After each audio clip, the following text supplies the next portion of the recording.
आज हम जिनके बारे में बात करने जा रहे हैं वो पेशे से एक्सप्रेसिव आर्ट बेस्ड थेरेपिस्ट हैं, जो लोगों के मन और भावनाओं को समझती हैं तथा उनके कार्य करने में मदद करती हैं। प्रणाम मैम, शिक्षालय पॉडकास्ट में आपका स्वागत है। Thank you. कैसी हैं आप? एकदम बढ़िया, and thank you so much for having me here. सबसे पहले मैं आपसे पूछना चाहूँगी कि जो मेंटल हेल्थ है वो इतना ज़रूरी क्यों है? देखिए, मेंटल हेल्थ ज़रूरी क्यों है से पहले हमें ये समझना पड़ेगा कि मेंटल हेल्थ होता क्या है। मेंटल हेल्थ के 3 एस्पेक्ट्स होते हैं: इमोशनल, साइकोलॉजिकल और सोशल वेलबींग। इमोशनल जो होता है वो हमारा भावनात्मक, जिसको हम बोलते हैं, जो हमारे इमोशंस हमें फील होते हैं। हर इंसान को गुस्सा भी आता है, प्यार भी आता है, जेलिसी भी होती है। तो अगर हम ये अपने आप के बारे में समझते हैं तो वो हमारी इमोशनल वेलबींग या फिर भावनात्मक साइड को दर्शाता है। सेकंड होता है हमारा मानसिक, जो हमारी साइकोलॉजिकल वेलबींग होती है।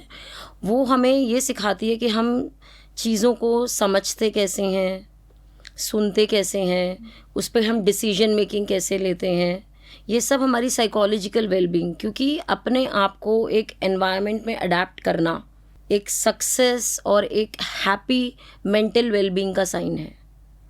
और थर्ड होता है हमारा सोशल वेलबींग, जिसको हम सामाजिक कल्याण कहते हैं। क्योंकि ह्यूमन बीइंग एक सोशल एनिमल है, तो कोई भी इंसान, चाहे आप हैं चाहे मैं हूँ, हम लोग अकेले सर्वाइव नहीं कर सकते। हमें अपने साथ लोग चाहिए। तो there is a saying, man is a social animal. तो अगर हमें सर्वाइव करना है तो हमें लोगों से टच में रहना ही पड़ेगा।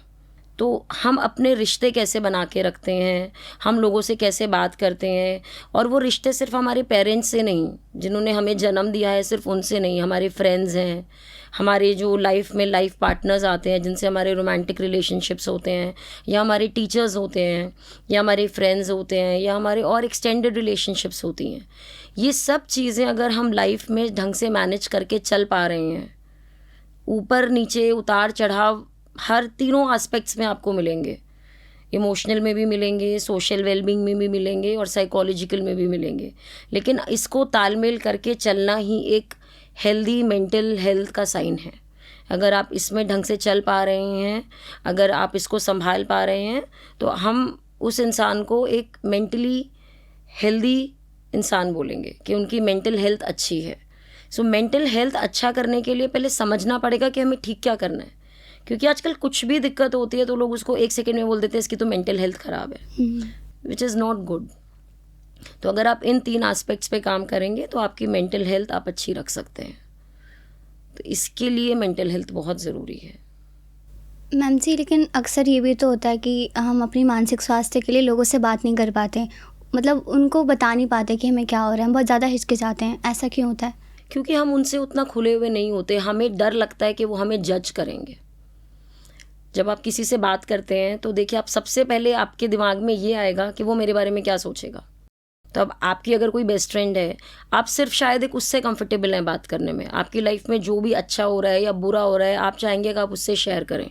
लेकिन अगर वही आपको आपके टीचर से बोलना हुआ या आपको आपके पेरेंट्स से बोलना हुआ, तो आपके दिमाग में कहीं ना कहीं ये बात आएगी, वो मेरे बारे में क्या सोचेगा। तो जो दूसरों से बोलने में हमें हिचकिचाहट होती है, उसका सबसे बड़ा कारण है कि हम लोग जजमेंट से डरते हैं कि लोग हमारे बारे में क्या सोचेंगे। आप बचपन से सुनते हैं ना, 4 लोग क्या कहेंगे। वो 4 लोग कौन है किसी को भी नहीं पता, लेकिन हम हमेशा उन 4 लोगों के बारे में सोचते हैं, या वो 4 लोग हमारे बारे में क्या सोचेंगे। सबसे बड़ा प्रॉब्लम वहाँ आता है जो हमें हिचकिचाहट देता है। हमें कैसे पता चलेगा कि किस उम्र में जाकर हमें अपनी मेंटल हेल्थ पर ध्यान देना चाहिए? देखिए, आज एक छोटा बच्चा है, वो जब खेलता है, आज आप बात करिए 9 महीने के बच्चे की, 1 साल के बच्चे की, उसको कुछ नहीं पता मेंटल हेल्थ, वो अपना मस्ती में खेलता है। मेंटल हेल्थ आप जब अगर उस पर आपको कॉन्शियसली अगर मेंटल हेल्थ पे आपको ध्यान देना है, तो मुझे लगता है पहले आप ये समझिए कि कब से आपने होश संभाला। आज एक छोटा बच्चा, कुछ बच्चे होते हैं जो 5 साल में चीज़ें समझने लग जाते हैं, कुछ बच्चे होते हैं जो 7 साल में चीज़ें समझने लग जाते हैं, कुछ बच्चे होते हैं उनको वो चीज़ की समझ 8 साल में आती है। मैं आपको एक रियल लाइफ केस बताती हूँ। मेरी एक फ्रेंड है, ये सब मैं आपको केसेस बता रही हूँ जो मैं डील कर रही हूँ। मैं इस फील्ड में पिछले 10 साल से हूँ। मैं 10 साल में बहुत ऐसे लोगों से मिली हूँ जो मेरी इमेजिनेशन के भी बाहर थे कि ऐसी भी लाइफ में प्रॉब्लम्स होती हैं। बट जब हम लोगों से मिलते हैं तभी हमें पता लगता है कि क्या क्या चल रहा है। तो मैं आपको एक केस बताती हूँ। मेरे पास एक केस आया, वो जो पेरेंट हैं उनके बच्चे बाहर पैदा हुए इंडिया के, फिर जब वो इंडिया आके सेटल हुए, उनके बच्चों ने यहाँ पे एडमिशन लिया, वो स्कूल जाने लगे, कॉलेज जाने लगे। वो बच्चा 6-7 साल का है, लेकिन अब आप सोचेंगे 6-7 साल के बच्चे को क्या समझ में आता है, लेकिन वो 6-7 साल का बच्चा 2 महीने बाद मना करने लग गया कि मेरे को स्कूल नहीं जाना, मुझे स्पोर्ट्स खेलने नहीं जाना, मुझे कोई ड्राइंग की क्लास में नहीं जाना, मुझे कोई क्राफ्ट की क्लास में नहीं जाना। क्यों? क्योंकि उसको बच्चे वहाँ बुली करने लग गए, क्योंकि वो बाहर पैदा हुआ, उसकी लैंग्वेज में फ्लुएंसी में इंग्लिश थी, वो हिंदी नहीं बोल पा रहा था। तो बच्चों ने क्या किया, उसको अपने से अलग हटा दिया कि नहीं ये कुछ डिफरेंट है। तो ऐसा बच्चा सोचेगा नहीं कि मेरी मेंटल हेल्थ इफेक्ट हो रही है, लेकिन आपको उसमें साइंस दिखने लग जाएंगे कि ये क्यों अजीब सा बिहेव कर रहा है। आज एज अ मदर मैं सोचूंगी यार मेरा बच्चा क्यों कहीं जाना नहीं चाह रहा। नहीं तो छोटे जो लड़के होते हैं वो कितना खुश होते हैं बाहर जाने के नाम से, कि वो क्रिकेट का टाइम हो गया, वो सॉकर का टाइम हो गया, फुटबॉल का टाइम हो गया, राइट। लेकिन अगर आपको बच्चे में वो चेंजेस दिख रहे हैं कि आपका बच्चा आपको मना कर देता है कि नहीं मुझे कोई क्लास नहीं जाना, it's a matter of concern कि क्यों है ऐसा। आप जाके जिस ग्रुप में वो जाने मना कर रहा है, आप वहाँ जाके बात करिए कि क्यों आपका बच्चा वहाँ जाना नहीं चाह रहा। जो आपके शिक्षक हैं, जो आपके टीचर हैं, हो सकता है उसी के साथ बच्चा कंफर्टेबल नहीं है। तो मेंटल हेल्थ समझने की या उस पर ध्यान देने की एज नहीं होती। जब बच्चा छोटा होता है तो पेरेंट्स का ध्यान जाना चाहिए। आज एक बच्चा अगर पूरा दिन खेलता रहता है, लेकिन अगले 1 हफ्ते बाद से आप उसमें नोटिस करते हैं कि वो कहीं जाना नहीं चाह रहा, बहुत चुलबुला बच्चा है, लेकिन वो घर में बैठ गया, बिल्कुल किसी से बात नहीं कर रहा, तो वो मेंटल हेल्थ उसकी पेरेंट्स नोट करेंगे कि क्या हुआ। फिजिकल हेल्थ में प्रॉब्लम है तो आपको दिखेगी, उसको फीवर हो गया, उसको डेंगू हो गया, उसको कुछ हो गया। लेकिन अगर कुछ भी सिम्टम्स नहीं है फिजिकल हेल्थ के, और अगर आपको लग रहा है कि नहीं मेरे बच्चे में चेंजेस हैं, तो it is a matter of concern. बच्चा आपको नहीं बता पाएगा, 7 साल का बच्चा, 10 साल का बच्चा नहीं बता पाएगा, लेकिन वो आपको एज अ पेरेंट फाइंड करना पड़ेगा कि क्यों बच्चा आपका जाना नहीं चाह रहा। यही अगर हम थोड़े से बड़े एज में बात करते हैं, 12 साल का, क्योंकि मैं जिन बच्चों को डील करती हूँ वो यूजुअली 12+ होते हैं या 13+ होते हैं, राइट। वो खुद आके समझने लग जाते हैं। अब इश्यूज बहुत हो सकते हैं, बट वो खुद समझने लग जाते हैं। तो कुछ केस में वो खुद हेल्प सीख करते हैं कि हमें हेल्प चाहिए, कुछ केस में उनके पेरेंट्स उन्हें बोलते हैं कि प्लीज़ आप इनसे बात करिए, कुछ है। तो आप किस एज के बारे में बात करते हैं उस पर डिपेंड करता है कि आप किस एज से ध्यान देते हैं। हर एज में मेंटल हेल्थ इंपॉर्टेंट है, पर जब तक आप खुद के होश नहीं संभालते, आप खुद नहीं समझ पाएंगे कि कुछ दिक्कत है। आज 7 साल का बच्चा खुद नहीं समझ पाएगा कि मेरी मेंटल हेल्थ ख़राब हो रही है, लेकिन वो विड्रॉल सिम्टम्स दिखाएगा, वो कहीं जाने से मना कर देगा। अक्सर देखा जाता है कि लोग छोटी छोटी परेशानियों को भी डिप्रेशन का नाम दे देते हैं, मतलब बहुत जल्दी बोल देते हैं कि मैं डिप्रेस्ड हूँ। तो मैं आपसे जानना चाहूँगी कि वास्तव में डिप्रेशन क्या है? देखिए, डिप्रेशन क्यों पता है आपको सब जल्दी से डिप्रेशन बोल देते हैं? क्योंकि सबको डिप्रेशन वर्ड ही पता है, बस एक सबसे कॉमन वर्ड हो गया डिप्रेशन। एक सर्वे हुआ था, मैं आपको एक चीज़ बताती हूँ, मैं आपको वर्ड्स की इम्पोर्टेंस बताती हूँ। आपको पता है फ्रूटी जो ब्रांड आता है, फ्रूटी पीते हैं ना हम लोग, सबसे ज़्यादा एक टाइम पे वो बिकता था। उसका कारण आपको पता है क्या था? क्योंकि उसका नाम फ्रूटी था। अच्छा। गांव के लोग आते थे, अब उनको ये रियल, ट्रॉपिकाना, ये सब नाम नहीं पता थे, उनको पता था फ्रूट से फ्रूटी होता है। तो सबसे ज़्यादा फ्रूटी अपने नाम की वजह से बिकता था, वो मार्केटिंग स्किल थी। अभी क्या हो गया, लोगों को डायग्नोसिस के बारे में कुछ नहीं पता, लोगों को पैनिक अटैक्स के बारे में नहीं पता। एक वर्ड सबको क्या पता है? डिप्रेशन। तो कुछ भी ज़रा सी प्रॉब्लम हुई वो उसको डिप्रेशन नाम दे देते हैं। जबकि डिप्रेशन में आपको एक बात बताती हूँ, जब तक आप साइकाइट्रिस्ट के पास, साइकाइट्रिस्ट डॉक्टर होते हैं MBBS, वो अलग फील्ड होती है। जब तक कोई भी साइकाइट्रिस्ट आपका डायग्नोस करके आपको लिख के नहीं देता आप डिप्रेशन में हैं, आप डिप्रेशन में नहीं होते हैं। 2 दिन की परेशानी या 2 दिन का नेचर ऑफ आपका नेचर में अगर 2 दिन कुछ चेंज आ गया, वो डिप्रेशन नहीं होता। हम किसी भी कारण से टेंशन में आ सकते हैं। मुझे मेरे एग्ज़ाम के वेट हो रहा है, मुझे टेंशन हो रही है, मेरे खुद के साथ हुआ है। मेरा स्टार्ट्स का एग्ज़ाम था, मैंने 12th तक कभी स्टार्ट्स नहीं पढ़ा, मेरी 3 दिन तबीयत ख़राब हो गई एग्ज़ाम की टेंशन में, मुझे नोज़िया हो गया, मुझे वॉमिटिंग हो गई, मुझे लूज़ मोशंस हो गए। तो मेरी लाइफ नॉर्मल नहीं थी। बट कोई बाहर वाला होता तो उसके पेरेंट्स बोल देते पता नहीं क्या हो गया इसको, तो एग्ज़ाम का डिप्रेशन हो गया। तो डिप्रेशन वर्ड जो है वो सिर्फ आपको एक डॉक्टर ही लिख के दे सकता है, अदरवाइज़ आप डिप्रेशन में आ ही नहीं सकते। और डिप्रेशन में आना, जिस तरह डिप्रेशन से निकलना आसान नहीं होता ना, डिप्रेशन में जाना भी आसान नहीं होता। बहुत मेहनत लगती है डिप्रेशन में जाने में, बहुत चुप रहना पड़ता है, बहुत रोना पड़ता है, बहुत खाना पीना छोड़ना पड़ता है। तो जिस तरह निकलना आसान नहीं होता ना, जाना भी आसान नहीं होता। तो हर चीज़ को डिप्रेशन नाम देना सबसे बड़ा मिथ है आज। आप हर चीज़ को डिप्रेशन नहीं बोल सकते। अगर किसी को मानसिक तनाव है तो उन्हें किन किन परेशानियों का सामना करना पड़ता है? मानसिक तनाव अगर होता है, विच इज़ आइसोलेट हो जाते हो आप सबसे। आइसोलेट मतलब? मानसिक तनाव क्या होता है? सबसे दूरी बनाना। तनाव, आप सब चीज़ों से अलग हो जाते हो। उसमें आपको सबसे पहली चीज़ जो होती है, आपकी भूख मर जाती है, आपको स्ट्रेस होता है, आप कोई भी छोटी सी चीज़ से इरिटेट हो जाते हो, आपको नींद नहीं आती है। क्यों? क्योंकि ओवर थिंकिंग हो जाती है। ओवर थिंकिंग आज मुझे लगता है डिप्रेशन से भी ज़्यादा बड़ी प्रॉब्लम है। हर दूसरा इंसान ओवर थिंक करता है। तो आपका जो क्वेश्चन है कि इसके लिए मतलब हमें जब मानसिक तनाव होता है तो क्या क्या परेशानियां आती हैं, तो सबसे बड़ी परेशानी आई थिंक ओवर थिंकिंग है। क्योंकि हमें समझ नहीं आता कि हमें तनाव हो क्यों रहा है, क्योंकि हमें समझ नहीं आता कि हम क्यों अलग हो रहे हैं। लेकिन उसके जो सिम्टम्स होते हैं वो हमें समझ में आने लग जाते हैं। हमारी लोगों से लड़ाई होना शुरू हो जाती है, हमें किसी की बातें अच्छी नहीं लगती, हमें लोगों से मिलना पसंद नहीं होता, हमें खाने में कुछ समझ, या तो हम बहुत ओवर ईटिंग करते हैं क्योंकि हमें लगता है खाना इज़ द ओनली फ्रेंड, और क्या हम बिल्कुल खाना छोड़ देते हैं, या तो हर चीज़ का एक्सट्रीम हो जाता है हमारी लाइफ में। ठीक है, हम लड़ना शुरू कर देते हैं, बहुत ज़्यादा सोचने लग जाते हैं, बहुत ज़्यादा नींद आने लग जाती है। ओवर थिंकिंग सबसे बड़ा फैक्टर मैं मानती हूँ पर्सनली कि ओवर थिंकिंग सबसे बड़ा रीज़न है मानसिक तनाव का। जो सिम्टम्स आते हैं सबसे ज़्यादा, और सबसे बड़ा स्ट्रेस एक ऐसी चीज़ है जो बहुत लंबे टाइम तक अगर हमारी लाइफ में रहती है तो वो डिप्रेशन में कन्वर्ट हो सकती है, क्योंकि उसमें हमें फिर पैनिक अटैक्स भी आने शुरू हो जाते हैं। पैनिक अटैक्स क्या होते हैं? हम सोते सोते एकदम से उठ जाते हैं डर के, हमें समझ नहीं आता हम क्या करें। हम लोग अननेसेसरी बिना किसी कारण के रोते रहते हैं, लोगों को समझ नहीं आता। लोगों को थोड़ा सा भी अकेला रहने में घबराहट होने लग जाती है, उन्हें लगता है कि कोई हमें आवाज़ें लगा रहा है, उन्हें लगता है हमें कहीं से आवाज़ें सुनाई दे रही हैं, जिसको हम हेलुसिनेशंस और डिल्यूजन्स बोलते हैं इंग्लिश में। तो ये सब विड्रॉल सिम्टम्स होते हैं। बेसिकली आप सबसे दूर होते जाते हो। बट आप क्यों दूर हो रहे हो? और लोगों को समझ नहीं आएगा कि आप किसी चीज़ से सफ़र कर रहे हो। लोगों को आपका सिर्फ रूडनेस दिखाई देगा कि ये मुझसे 2 दिन से ढंग से बात नहीं कर रही, भाड़ में जाए, मुझे क्या पड़ी है। कोई आप में ज़्यादा दिमाग नहीं लगाएगा। देखो, आप रोते रहोगे ना, कोई आपसे 3 दिन पूछता है, 4 दिन पूछता है, 5वें दिन किसी को फ़र्क नहीं पड़ता।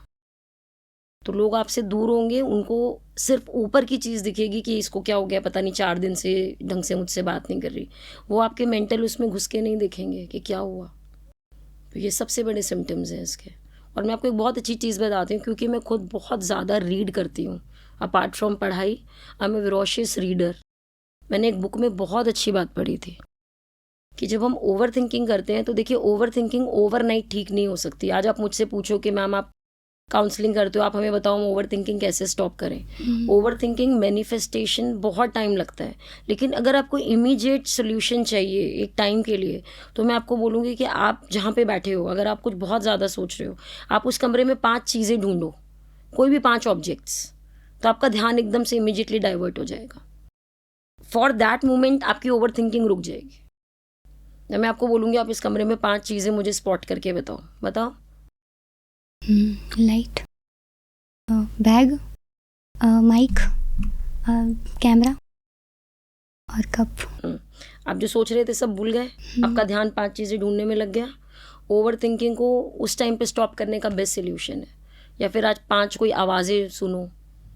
अगर आपको लगता है आवाज़ें हैं, बाहर ट्रक की आवाज़ आ रही है, बर्ड्स की आवाज़ आ रही है, ये मुझे लगता है ओवर थिंकिंग का एक ऐसा यूज़फुल टिप है जो मैं आप सबको दे सकती हूँ, ऑडियंस को, कि प्लीज़ ओवर थिंकिंग से बाहर निकलिए। एकदम से नहीं होगा, बट धीरे धीरे हम हटा सकते हैं। जो मानसिक स्वास्थ्य की समस्या होती है उनसे दूर करने के लिए कोई अच्छा तरीका? बहुत सारे हैं। सबसे पहली चीज़ आप ये समझिए, आप मुझे एक बात बताइए, आज के ज़माने में ऐसी कोई भी चीज़ है जिसका आप रिप्लेसमेंट नहीं ढूंढ सकते? ये माइक्स हैं, छोटे छोटे माइक्स आ गए, ठीक है। आपने ये लाइट नहीं लगाई, आपने कोई और दूसरी लाइट्स लगा दी। आप नहीं होते तो आपकी जगह कोई और पॉडकास्ट ले रहा होता जी। इनफैक्ट हमारी जो फिज़िकल बॉडी है उसकी भी रिप्लेसमेंट है। हमारे हाथ पैर टूट जाते हैं तो लिम्स हो जाती हैं। लोगों का हार्ट ट्रांसप्लांट हो रहा है, लोगों के लिवर ट्रांसप्लांट हो रहे हैं। मेंटल हेल्थ कभी आपने सुना है उसका रिप्लेसमेंट? मेंटल हेल्थ का कोई भी रिप्लेसमेंट नहीं होता। अब बताइए आपका क्वेश्चन क्या था? कि इन समस्याओं को कैसे दूर कर सकते हाँ, हैं। तो अब जब आपको ये इम्पोर्टेंस समझ आएगी कि दुनिया में सिर्फ एक चीज़ है जिसका रिप्लेसमेंट नहीं है, तो इसको अच्छा रखने के लिए आप क्या करना चाहेंगे? सबसे पहली चीज़ खुशी ढूंढिए। एक ये चीज़ समझिए कि आपको सिर्फ आप ही खुश रख सकते हैं। दूसरों से ये उम्मीदें मत लगाइए कि मैं उसकी वजह से। सबसे बड़ी प्रॉब्लम इज़ एक्सपेक्टेशन। हमने अपनी खुशी की जो जिम्मेदारी है ना, वो इधर उधर बांट दी। आज ये हमें गिफ्ट देगा तो हम खुश होंगे, आज वो हमें ट्रीट देगा तो हम खुश होंगे, मम्मी पापा बर्थडे पे गिफ्ट देंगे तो हम खुश होंगे। क्यों? आपकी खुशी क्यों इन सब चीज़ों में बट गई है? अपनी खुशी की जिम्मेदारी प्लीज़ आप खुद लीजिए। खुशी और दुख आपकी चॉइस है। मैं फिर रिपीट करूँगी, एक मेंटल हेल्थ ऐसी चीज़ है जिसका कोई रिप्लेसमेंट नहीं है। तो आपकी जब मेंटल हेल्थ है उसका ध्यान आप ही को रखना है। आप उसका रिप्लेसमेंट कैसे ढूंढ सकते हैं लाइफ में? तो उसका असल कारण क्या है? उस किस चीज़ का असल कारण? इसी मानसिक स्वास्थ्य का, कि मतलब ये क्यों होता है? बहुत सारी चीज़ें हैं। आज आप पहले, ठीक है, आपने अच्छा क्वेश्चन पूछा। हम पहले ये बात करते हैं कि ये होती क्यों है प्रॉब्लम्स, फिर हम बात करेंगे कि इनके सॉल्यूशंस क्या हैं। होने के 50 रीज़न है। एक बच्चा घर में है, उसके पेरेंट्स अल्कोहल कंज्यूम करते हैं, ठीक है। अल्कोहल से उनके घर में लड़ाइयाँ होती हैं, एब्यूसिव गालियाँ यूज़ होती हैं, एब्यूसिव नेचर है, लैंग्वेज है, बच्चे पे इफ़ेक्ट आता है, बच्चा डर के रो के सो जाता है। फिर एक सेट ऑफ पेरेंट्स हैं या घर में जो लोग हैं वो सारा दिन बाहर रहते हैं, पार्टियाँ करते हैं, सोशल लाइफ में बिजी हैं, बच्चे पे ध्यान ही नहीं दे रहे, बच्चे क्या कर रहे हैं पता ही नहीं। दूसरा कारण। तीसरा कारण, आप जब स्कूल कॉलेज जाते हैं आप हर अपनी लाइफ कंपेयर करते हैं, उसके पास ये है, मेरे पास ये क्यों नहीं है। फिर जब हम बड़े होते हैं, आपको जैसा भगवान ने बनाया है उसमें किसी का कंट्रोल नहीं है। तो ये चीज़ समझना कि बहुत चीज़ें लाइफ में, अगर ये बात आपने समझ ली कि आपकी लाइफ में दुनिया आपकी कंट्रोल में नहीं है, जो चीज़ें आपके कंट्रोल में आप सिर्फ इन पे फोकस करिए। अब आपको भगवान ने कैसा बनाया है, आप छोटे हैं, मोटे हैं, काले हैं, जैसे भी हैं, वो आपको भगवान ने बनाया, आप उसमें कुछ कर सकते हो। लेकिन हम उस चीज़ में अपनी बॉडी शेमिंग फील करते हैं। सबसे बड़ा टीनेजर्स में डिप्रेशन का कारण।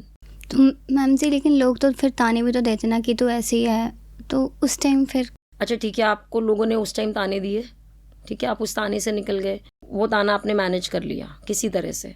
फिर आप जब आगे और 2 साल बाद बाहर पढ़ने जाओगे, या आप अपना ग्रेजुएशन करोगे, मास्टर्स करोगे, या आपकी शादी हो जाएगी, आपको लगता है वो ताने कभी बंद हो सकते हैं?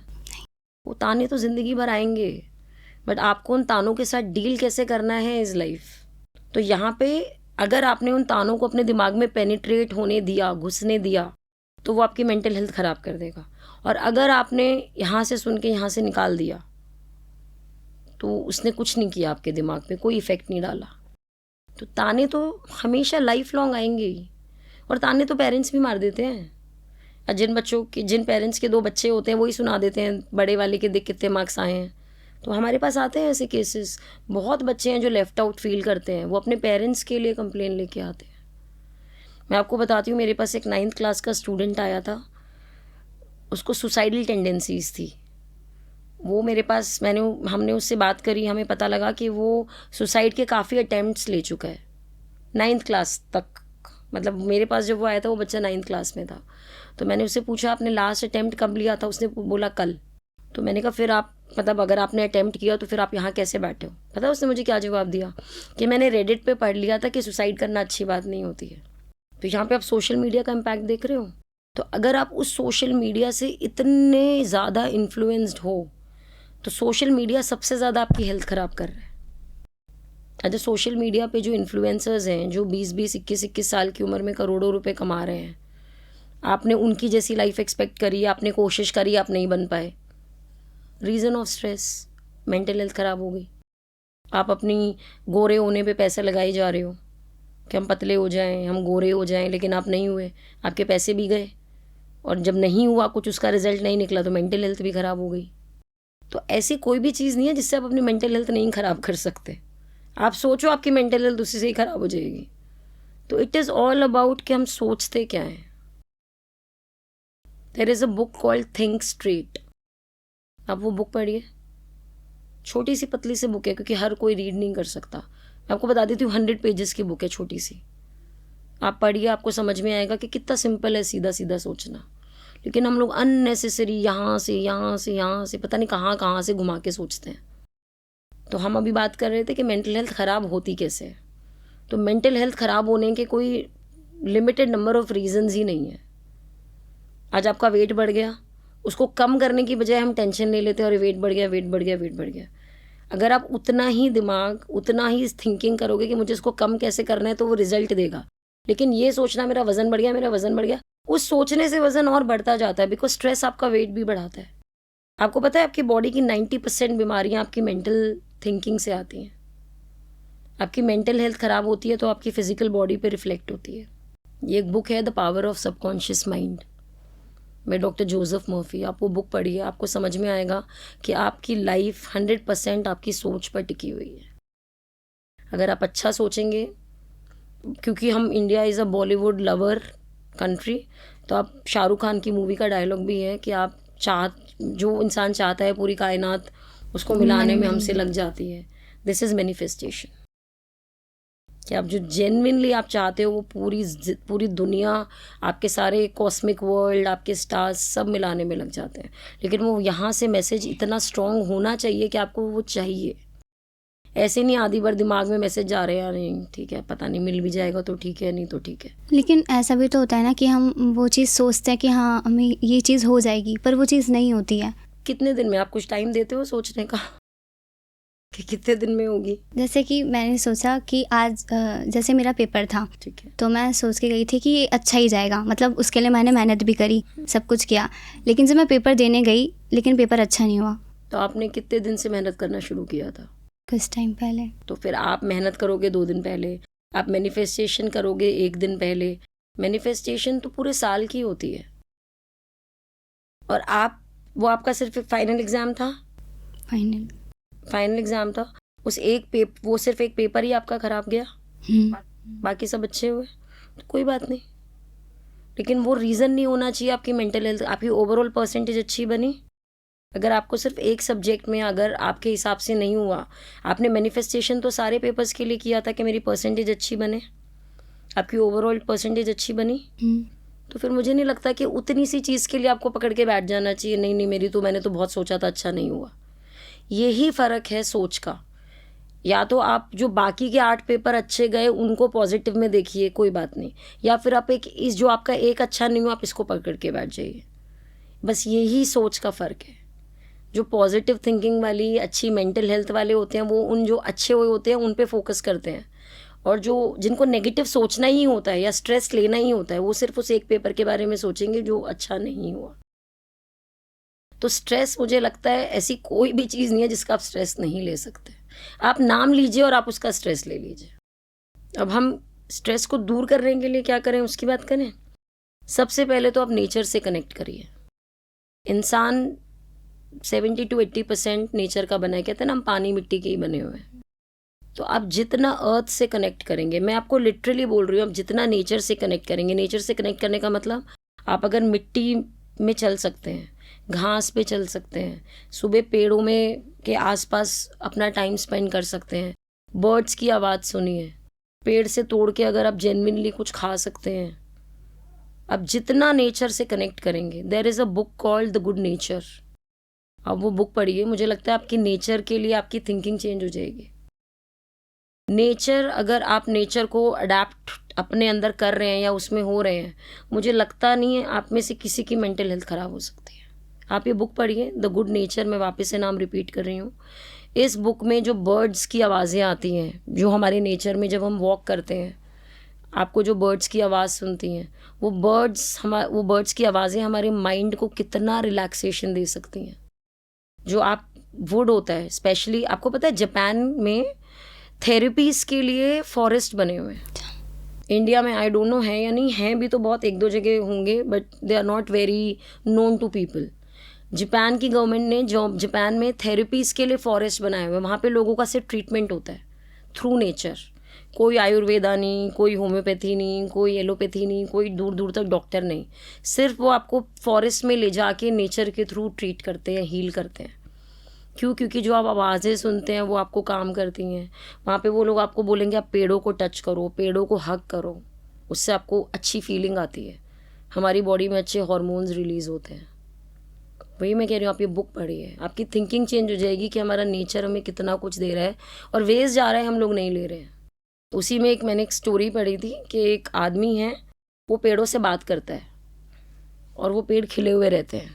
2-3 दिन वो बाहर चला जाता है, वो पेड़ मुरझा जाते हैं क्योंकि पेड़ों से कोई बात नहीं कर रहा, और वो वापस आके पेड़ों से बात करना शुरू करता है, वापस से वो पेड़ खिल जाते हैं। ये सब रियल स्टोरीज मैं आपको बता रही हूँ। तो कितनी पावर है ह्यूमन कनेक्शन में, लव में, अफेक्शन में। कोई भी मेंटल हेल्थ के पेशेंट को आप देखिए, उसको कुछ नहीं चाहिए, उसको सिर्फ आपसे हमदर्दी चाहिए, सिंपैथी चाहिए। जहाँ पे कनेक्शंस ब्रेक होने लग जाते हैं, क्योंकि हमने मेंटल हेल्थ में सोशल वेलबींग की बात करी है। ह्यूमन बीइंग अकेले सर्वाइव नहीं कर सकता। हमें एक्सेप्टेंस, एक्नॉलेजमेंट और एप्रिसिएशन, ये 3 एज हैं जो हमें अपनी लाइफ में चाहिए। कि हमें कोई एक्सेप्ट करे, नहीं तो हम जो कर रहे हैं उसकी तारीफ हो कि भाई हमें एक्नॉलेजमेंट मिल रही है, या प्लीज़ हमें अप्रिशिएट करो कि हम कुछ अच्छा कर रहे हैं। दूर से लोग बोलते हैं मुझे कोई फ़र्क नहीं पड़ता, पर हर किसी को फ़र्क पड़ता है। तो सबसे पहली चीज़, आप नेचर को अडाप्ट करिए, नेचर में अडाप्ट होइए, क्योंकि आप उसी से बने हैं। और उस डॉक्टर्स क्यों बोलते हैं पेशेंट्स को कि आप वॉक करो, ग्रीनरी में जाओ। प्लांट्स में जो आप इतने प्लांट्स होते हैं, उनकी आपको दवाइयाँ बना बना के देते हैं। जब आप उन प्लांट्स को नेचुरली इनहेल करते हैं तो उनमें हीलिंग प्रॉपर्टीज़ होती हैं। उनको इनहेल करने से ही आपकी आधी बीमारियाँ चली जाती हैं। स्नेक प्लांट है, आप अपनी टेबल पे रखिए, आपको रिलैक्सेशन मिलेगा, कामनेस मिलेगा। लैवेंडर का स्मेल है, रिलैक्स रखता है। तभी एनवायरनमेंट में देखते हैं ना आप, लैवेंडर के जो रूम फ्रेशनर्स होते हैं, इसको मॉडर्न वर्ल्ड ने एक नया प्रेजेंटेशन दे दिया, रूम फ्रेशनर्स। लेकिन ये कॉन्सेप्ट सिर्फ आपको अच्छा रखने के, आपकी मेंटल हेल्थ के लिए। फॉरेन में आप सिंगापुर वगैरह में देखिए, आप आजकल देखते हैं हर जगह वर्टिकल गार्डनिंग हो रखी है। सिंगापुर में जाइए आप, वहाँ पे हर बिल्डिंग के बाहर गार्डन्स ही गार्डन्स है। लोग अपने ऑफिस में आप गार्डन्स बना रहे हैं। Interior designing, architectures, they are all working with plants and trees, because वो मेंटल हेल्थ को इतना अफेक्ट करता है। सेकेंड थिंग जो आपके मेंटल हेल्थ को अच्छा रख सकती है इज़ गुड कनेक्शंस, जो हम अभी बात कर रहे हैं। एक पढ़ाई है साइंस ऑफ वेलबींग, कि आप अपनी लाइफ को कैसे अच्छा रख सकते हैं, आप कैसे ठीक रह सकते हैं। उसका सबसे एक इम्पॉर्टेंट पॉइंट यही है कि आप अपने कनेक्शंस, अपने लोगों से बॉन्डिंग बना के रखें। जापान के लोग सबसे ज़्यादा जीते हैं, आपको पता है, सबसे ज़्यादा बड़ी लाइफ जापानीज़ पीपल की होती है। There is a book called Ikigai. उस बुक में रीजंस दिए हैं कि जापानीज़ पॉपुलेशन सबसे ज़्यादा क्यों जीती है। उसमें सबसे बड़ा पहला पॉइंट ये है कि उनके सोशल कनेक्शंस बहुत अच्छे होते हैं। अपने इंडिया में एक रिटायरमेंट एज होती है, वहाँ पे कोई रिटायरमेंट एज नहीं होती। वहाँ पे 100 साल के लोग भी काम कर रहे हैं। वहाँ पे लोग रॉ फूड ज़्यादा खाते हैं, पका हुआ फूड कम खाते हैं, राइट। फिर फूड को आप छोटे छोटे पोर्शंस में खाइए। अपन एक साथ, आप जितना भी फूड ले रहे हैं उनको छोटे छोटे पोर्शंस में डिवाइड करिए। अपनी भूख से हमेशा 20% कम खाइए, 20% अपने पेट को एम्प्टी रहने दीजिए। ये सब उस बुक में बताया हुआ है। द बुक का नाम है इकिगाई। तो उसमें ये बताया हुआ है कि क्यों जापानीज़ पॉपुलेशन सबसे ज़्यादा जीती है, राइट। तो ये अगेन बहुत अच्छा एक तरीका है अपनी मेंटल हेल्थ को ठीक रखने का। फिर मेंटल हेल्थ को ठीक रखने के लिए मुझे लगता है बुक्स पढ़िए, कोई भी जॉनर। ज़रूरी नहीं है कि आपको कोई सेल्फ हेल्प बुक्स ही पढ़नी है। आप कॉमेडी बुक्स पढ़िए, आप फिक्शन पढ़िए। और मुझे लगता है फ़िक्शन ज़रूर पढ़ना चाहिए, बिकॉज फ़िक्शन पढ़ने से हमारा जो थिंकिंग होती है, हमारा जो सोचने की क्षमता होती है वो बहुत बढ़ती है।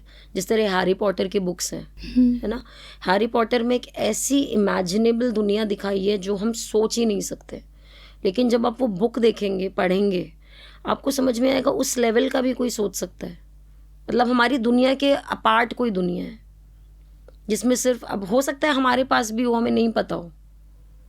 आप उसका लंदन में जाके वो देखिए, म्यूजियम्स देखिए हैरी पॉटर के, आपको लगेगा आप दूसरी दुनिया में आ गए। तो वो बहुत अच्छा तरीका है अपनी मेंटल हेल्थ को ठीक रखने का, बुक्स पढ़ना। सबसे बड़ी चीज़, अपने आप को एक्सप्रेस करिए, मन में मत रखिए। पर हम दूसरों को बता भी तो नहीं पाते ना। फिर फ्रेंडशिप, फिर इसका मतलब आपकी कोई बॉन्डिंग्स ही नहीं है। आपकी कोई तो एक फ्रेंड होगी जिससे आप शेयर कर सकते हैं, कोई भी एक इंसान जिससे आप अपनी लाइफ में शेयर कर सकते हैं। कोई है, कोई भी एक इंसान है। और अगर किसी के पास वो एक भी नहीं है तो मैं बोलूँगी आप लिखिए। हमें करना क्या है, हमें वो अपने अंदर नहीं रखना, क्योंकि जब हम अपने अंदर चीज़ों को रखते हैं तो वो सप्रेस हो जाती हैं और वो उस टाइम में दब जाती हैं। 15 साल 20 साल में आप उसको दबा लेते हैं। मैं आपको और एक, मेरे पास एक केस आया था, बताती हूँ। रांची का एक केस थी। द लेडी वॉज 70 और 65 years of age. She was diagnosed with Parkinson's disease. Parkinson's disease में हमारी नर्व्स कनेक्शंस टूट जाते हैं, ठीक है। तो उसमें ठीक है, पार्किंसंस तो जो उनको डायग्नोस हुआ वो ठीक है, लेकिन उसके साथ साथ उनको उस बीमारी में हैलुसिनेशंस होने लग गए, डिल्यूजन्स होने लग गए। वो क्या होते हैं, जब हमें ऐसा लगता है कोई हमें बुला रहा है, कोई हमें डांट रहा है, तो वो उनके जो फैमिली से हमने बात करी तो हमें पता लगा कि जब वो अपने यूथ में थी 30-35 साल में, तब उनके अपनी फैमिली में कनेक्शंस अच्छे नहीं थे। वो बहुत डरती थी अपनी को सिस्टर्स से, अपनी जेठानी से, अपनी देवरानी से। तो वो उस टाइम में उन्होंने अपने अंदर दबा लिया। 70 साल में या 65 साल में आके जब उनको बीमारी हुई तो वो देखिए सारे दबे हुए इमोशंस बाहर निकल के आ रहे हैं। तो मुझे लगता है आपकी बीमारी, आपके दिमाग में अगर कुछ भी चल रहा है, आप प्लीज़ किसी से शेयर करिए। आपको कोई लाइफ में प्रॉब्लम या बीमारी या एटलीस्ट मेंटल हेल्थ की बीमारी तो नहीं होगी। सिर्फ एक काम करना है, एक्सप्रेस कर दो बस, मन में मत रखो, क्योंकि मन में आप उस टाइम तो दबा लेते हो। और आपकी लाइफ जो है ना अभी इस एज में, टीन एज में बहुत बिजी रहती है, क्योंकि आपके पास गोल हैं, हमें स्कूल करना है, हमें कॉलेज करना है, फिर हमें मास्टर्स करना है, फिर हमें जॉब करनी है। एक डिफ़ॉल्ट लाइफ सेट हुई हुई है, आपको टाइम ही नहीं मिलेगा। लेकिन जब आप 30, 35, 40 में पहुँचोगे, जब आपकी लाइफ एक स्टेबिलिटी पे आ जाएगी, तब ये जितने भी दबे हुए इमोशंस होते हैं ना, ये तब बाहर आते हैं। और तब आपको समझ नहीं आएगा कि हम क्यों परेशान हो रहे हैं। मेंटल हेल्थ और मेंटल इलनेस के बीच क्या अंतर है? मेंटल हेल्थ और मेंटल इलनेस में ये होता है कि मेंटल इलनेस बीमारी होती है, मेंटल हेल्थ इश्यूज होते हैं छोटे छोटे जो आप ठीक कर सकते हैं। जैसे हमने स्ट्रेस की बात करी, एंग्जाइटी की बात करी, पैनिक अटैक्स की बात करी, आप अपने आप को एक्सप्रेस नहीं कर पाते उसकी बात करी। वो आप किसी काउंसलर के पास जाके एड्रेस कर सकते हैं, उनसे हेल्प ले सकते हैं। लेकिन मेंटल इलनेस जो बीमारी होती है वो कोई साइकाइट्रिस्ट ही डायग्नोस कर सकता है। आज कोई काउंसलर जो है या कोई थेरेपिस्ट है जिन्होंने साइकाइट्रिस्ट MBBS नहीं पढ़ा होता, वो मेंटल इलनेस को डायग्नोस नहीं कर सकते। तो जो डिप्रेशन, आपने सबसे पहले मुझसे क्वेश्चन पूछा था, डिप्रेशन एक ऐसी बीमारी है जो साइकाइट्रिस्ट ही बता सकता है, टेस्ट करके डायग्नोस कर सकता है कि आप डिप्रेशन में हैं, या आपको ADHD है जो बच्चों को प्रॉब्लम्स होती है, या आपको बॉर्डर लाइन पर्सनालिटी डिसऑर्डर है, या और भी जो प्रॉब्लम्स होती हैं, न्यूरोटिक प्रॉब्लम्स होती हैं, साइकोटिक प्रॉब्लम्स होती हैं, वो सिर्फ एक साइकाइट्रिस्ट ही बता सकता है। तो वो एक ऐसी प्रॉपर बीमारियां होती हैं जिनको आप टेस्ट देते हैं, जिसके आपके टेस्ट, रिटन टेस्ट भी होते हैं, मशीन से आपके टेस्ट होते हैं। उसके बाद उनकी बीमारियां, जो उनके सॉल्यूशंस होते हैं, वो कोई एक प्रॉपर डॉक्टर ही कर सकता है। और मेंटल हेल्थ जो इश्यूज होते हैं, जो स्ट्रेस है, एंग्जाइटी है, छोटे मोटे रिलेशनशिप प्रॉब्लम्स हैं, वो हम 3, 4, 5, 6 महीने में, डिपेंडिंग कि कितने डीप रूटेड है आपकी प्रॉब्लम, कोई भी काउंसलर या थेरेपिस्ट एड्रेस कर सकता है। तो फिर क्या हम थेरेपी और काउंसलिंग से ठीक हो सकते हैं? डिपेंड करता है, अगर आप ठीक होना चाहते हैं तो, बट इसमें टाइम लगता है। देखिए, काउंसलिंग और थेरेपी का सबसे बड़ा मिथ ये है कि लोग सोचते हैं कि वो एक बार आएँ, और हम लोगों को ये नहीं समझ आता कि हम लोगों को दवाइयाँ नहीं दे सकते। मेरे पास लोग आके बोलते हैं कि आप दवाई दे सकते हैं। हम लोग अपनी पढ़ाई में पढ़ते सब कुछ हैं, लेकिन हमें दवाई लिखने की अथॉरिटी नहीं होती, हम नहीं दे सकते। दवाई आपको सिर्फ और सिर्फ एक MBBS ही दे सकते। तो थेरेपी में जब आप आते हैं तो डिपेंड करता है कि आप कितने सफ़र करके आए हैं। आप अगर 2 साल से सफ़र कर रहे हैं तो आप खुद समझिए 2 साल की आपकी लाइफ में जो प्रॉब्लम्स चल रही हैं वो कोई भी काउंसलर या थेरेपिस्ट एक सेशन में या 2 सेशन में नहीं निकाल सकते। कम से कम भी 3-4 महीने कम से कम लगते हैं, वो भी अगर पेशेंट या क्लाइंट जो होता है वो पूरा सपोर्ट हमें दे। आज अगर आप बीच में बोल दें कि नहीं मैं अभी रुकना चाहता हूँ, मेरे को थेरेपीज़ रोकनी है, तो वो एंटायरली क्लाइंट की मर्ज़ी होती है। ठीक तो इंसान अपनी सोच से ही होता है, मैं फिर से वही बोलूँगी। हम लोग सिर्फ एक ज़रिया बन जाते हैं आपको सही सोचवाने का, कि नहीं आप ऐसे मत सोचिए, आप ऐसे सोचिए। अब मैंने आपको ये बात बोली कि आप अपने माइंड को सिर्फ पॉजिटिव मैसेज दीजिए, आप नेगेटिव क्यों दे रहे हैं। तो मैंने तो आपको सिर्फ एक सोच बताई कि आप ऐसे मत सोचो, ऐसे सोचो। बस हम आपको तरीके बता सकते हैं कि आप ऐसे अच्छा सोच सकते हो, ऐसे मत सोचो। सोचना तो आप ही को है, क्योंकि यहाँ पे हम नहीं बैठ सकते। तो आप ठीक होना चाहते हैं, क्योंकि अगर आप हमारे पास आए हैं तो डेफिनेटली आप ठीक होने की इंटेंशन से आए हैं, तो 100% ठीक हो सकते हैं। कोई इतनी बड़ी चीज़ ही नहीं होती। मुझे लगता है कोई भी ऐसी बीमारी नहीं है जिससे इंसान निकल नहीं सकता। मतलब जो साइंटिस्ट ने डिस्कवर नहीं करी है कैंसर वगैरह की, मैं उनकी बात नहीं कर रही। मैं मेंटल हेल्थ से रिलेटेड अगर बात करूँ तो मुझे नहीं लगता कि इंसान खुद अगर कोशिश कर रहा है तो वो 100% बाहर निकलेगा ही निकलेगा। अगर कोई मेंटल प्रॉब्लम फेस कर रहा है, जैसे मान लीजिए मेरा कोई दोस्त है, उसे मानसिक तनाव है, तो मैं उसकी मदद कैसे कर सकती हूँ ताकि उसकी मानसिक सेहत अच्छी हो? देखिए, अगर आपको उसकी मानसिक सेहत समझ में आ रही है, सबसे पहले तो वो ही बहुत अच्छी बात है कि आप समझ पा रहे हैं कि वो सफ़र कर रहा है। सबसे पहला उसमें स्टेप ये होना चाहिए कि आप उससे बात करके समझिए कि वो प्रॉब्लम में है क्यों। अगर आपने रूट कॉज फाइंड कर लिया कि इसकी प्रॉब्लम अगर फैमिली की है, या इसको कुछ हेल्थ इश्यूज़ हैं, या इसको कुछ लाइफ में मार्क्स अगर कम आए उसका प्रॉब्लम है, तो उस केस में आप उसको मोटिवेट कर सकते हैं। आप उसको अपना टाइम दे सकते हैं, क्योंकि आपका ये सब्जेक्ट वीक है। अगर हम एग्जांपल लें कि उसको पढ़ाई में कम मार्क्स आने की वजह से उसको मेंटल हेल्थ प्रॉब्लम हुई, या वो आपको लग रहा है कि उसको कुछ चीज़ फील हो रही है, तो आप क्या कर सकते हैं? एज ए फ्रेंड आप उसकी हेल्प कर सकते हैं वो सब्जेक्ट और अच्छे से समझने में। अगर वो उनका फैमिली इशू है तो मुझे नहीं लगता जब तक वो आपको अथॉरिटी दें आप उनकी फैमिली में ज़्यादा इंटरवीन कर सकते हैं। फैमिली में आप नहीं घुस सकते जब तक आपको सामने वाला परमिशन नहीं देता। लेकिन अगर वो स्कूल से रिलेटेड, कॉलेज से रिलेटेड, पढ़ाई से रिलेटेड, रिलेशनशिप से रिलेटेड प्रॉब्लम है, तो मुझे लगता है सबसे ज़्यादा फ्रेंड्स ही हेल्प कर सकते हैं। तो पहले आप उनको उनका कॉन्फिडेंस जीतिए कि आप जेन्युइनली उनकी प्रॉब्लम समझ रहे हैं। आपने उनसे पूछ लिया 4 लोगों के सामने मजाक बनाने के लिए, तो वो फ्रेंडशिप नहीं होती है। जहाँ पे आपने उन्हें ट्रू फ्रेंडशिप फील करवाई कि जेन्युइनली आप उनसे सिंपथाइज़ कर रहे हैं, तो मुझे लगता है कि फ्रेंड्स सबसे ज़्यादा अच्छा सोर्स हैं किसी को ठीक करने के लिए। क्योंकि जैसे मैंने बोला, मेंटल हेल्थ सबसे ज़्यादा अच्छी रहेगी अगर आप अपने आप को एक्सप्रेस करने लग जाएंगे। क्योंकि मेंटल हेल्थ होने का, ख़राब होने का कारण ही कि हम चीज़ों को दबाते रहते हैं। हम लोग बोलते नहीं, हम लोग सोचने लग जाते हैं, वो क्या बोलेगा, वो क्या बोलेगा, वो मेरे बारे में क्या सोचेगा, क्या फ़र्क पड़ता है। तो फ्रेंड्स तो बेस्ट सोर्स हैं, किसी भी काउंसलर, थेरेपिस्ट से ज़्यादा अच्छे सोर्स हैं हेल्प करने के लिए। अच्छे मानसिक स्वास्थ्य के लिए हमें कैसी लाइफस्टाइल अपनानी चाहिए? सुबह वॉक उठ के जाओ, बेस्ट। सबसे पहले नेचर से कनेक्ट करो। अगर आप नेचर से कनेक्टेड हो तो मुझे लगता है आपकी 50% मेंटल हेल्थ तो वैसे ही अच्छी है। फिर आपके घर में, मैं स्पिरिचुअल, रिलीजियस बिलीफ सबके अपने अपने होते हैं, बट मुझे लगता है आप किसी भी कोई डिवाइन पावर से ज़रूर कनेक्ट करिए।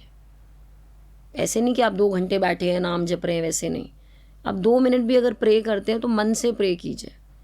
क्योंकि कोई भी गॉड से, आप किसी को भी मानते हैं, चाहे आप हनुमान जी को मानते हैं, चाहे आप कृष्ण जी को मानते हैं, चाहे शिव जी को, चाहे राम जी को, कोई भी कनेक्शन ऐसे नहीं मैंने आपको आज बोला कल से आप एकदम राम भक्त हो गए, ऐसे नहीं होता।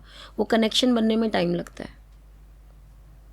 एक ग्रैटिट्यूड ज़रूर फील करिए आपको जो भी मिला हुआ है लाइफ में, चाहे जैसा भी है। बहुत लोग हैं जिनसे अच्छा है। इसके लिए भी एक बुक है बहुत अच्छी, diary of a young girl. ये 2nd वर्ल्ड वॉर के टाइम की है, जो वो लोग छुप के रहते हैं, 8 लोग 1.5-2 साल वो छुपे हुए रहते हैं, और जब वर्ल्ड वॉर 2 के जो ज्यूज़ होते हैं उनको जो फ्रीडम मिलता है उससे 2 हफ्ते पहले वो पकड़े जाते हैं, और उन 8 में से सिर्फ 1 आदमी बचता है, बाकी सब किसी ना किसी तरह से मर जाते हैं। तो जब आप उनकी लाइफ पढ़ेंगे जो उन्होंने 2 साल छुप के निकाली, तो मुझे लगता है आपको फ्रीडम ऑफ ब्रीदिंग अपने आप में एक लग्जरी लाइफ है इस टाइम पे। तो जब किसी को ये फील हो ना मेरे पास ये नहीं है या वो नहीं है, मुझे लगता है ऐसे इंसान को वो बुक पढ़नी चाहिए। बहुत अच्छी बुक है।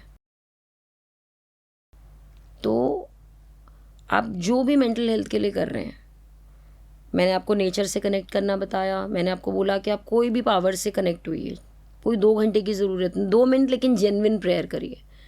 एक ही भगवान से कनेक्ट हुई है। एक अपनी हॉबी को ज़रूर रखिए साथ। अब आप आज पेंटिंग करते हैं या आप सिंगिंग करते हैं, क्यों? क्योंकि आप उसमें करियर बनाना चाहते हैं, ठीक है, वो आपका करियर है, वो आपकी कल को आपका सोर्स ऑफ अर्निंग बनेगा। लेकिन उसमें आप, कुछ लोग म्यूज़िक को हॉबी की तरह सीखते हैं कि हम पढ़ाई के बीच में म्यूज़िक का ब्रेक लेंगे, लेकिन आपकी तो पढ़ाई अगर म्यूज़िक है तो आप किस चीज़ से ब्रेक लोगे? आप क्या ब्रेक लोगे उसमें? तो आप कोई अपनी हॉबी ढूंढो, क्योंकि जिसकी पढ़ाई म्यूज़िक है उसको तो कुछ ना कुछ हॉबी ज़रूर ढूंढनी पड़ेगी। क्योंकि आप अपने फ्री टाइम में क्या करोगे? हम लोग अपने फ्री टाइम में म्यूज़िक सुन लेते हैं, लेकिन आप पढ़ी म्यूज़िक रहे हो तो आपको तो फ्री टाइम में कुछ करने के लिए ढूंढना पड़ेगा। तो हॉबी हमें हमेशा यंग भी बना के रखती है और इंटरेस्ट भी डेवलप करती है चीज़ों में।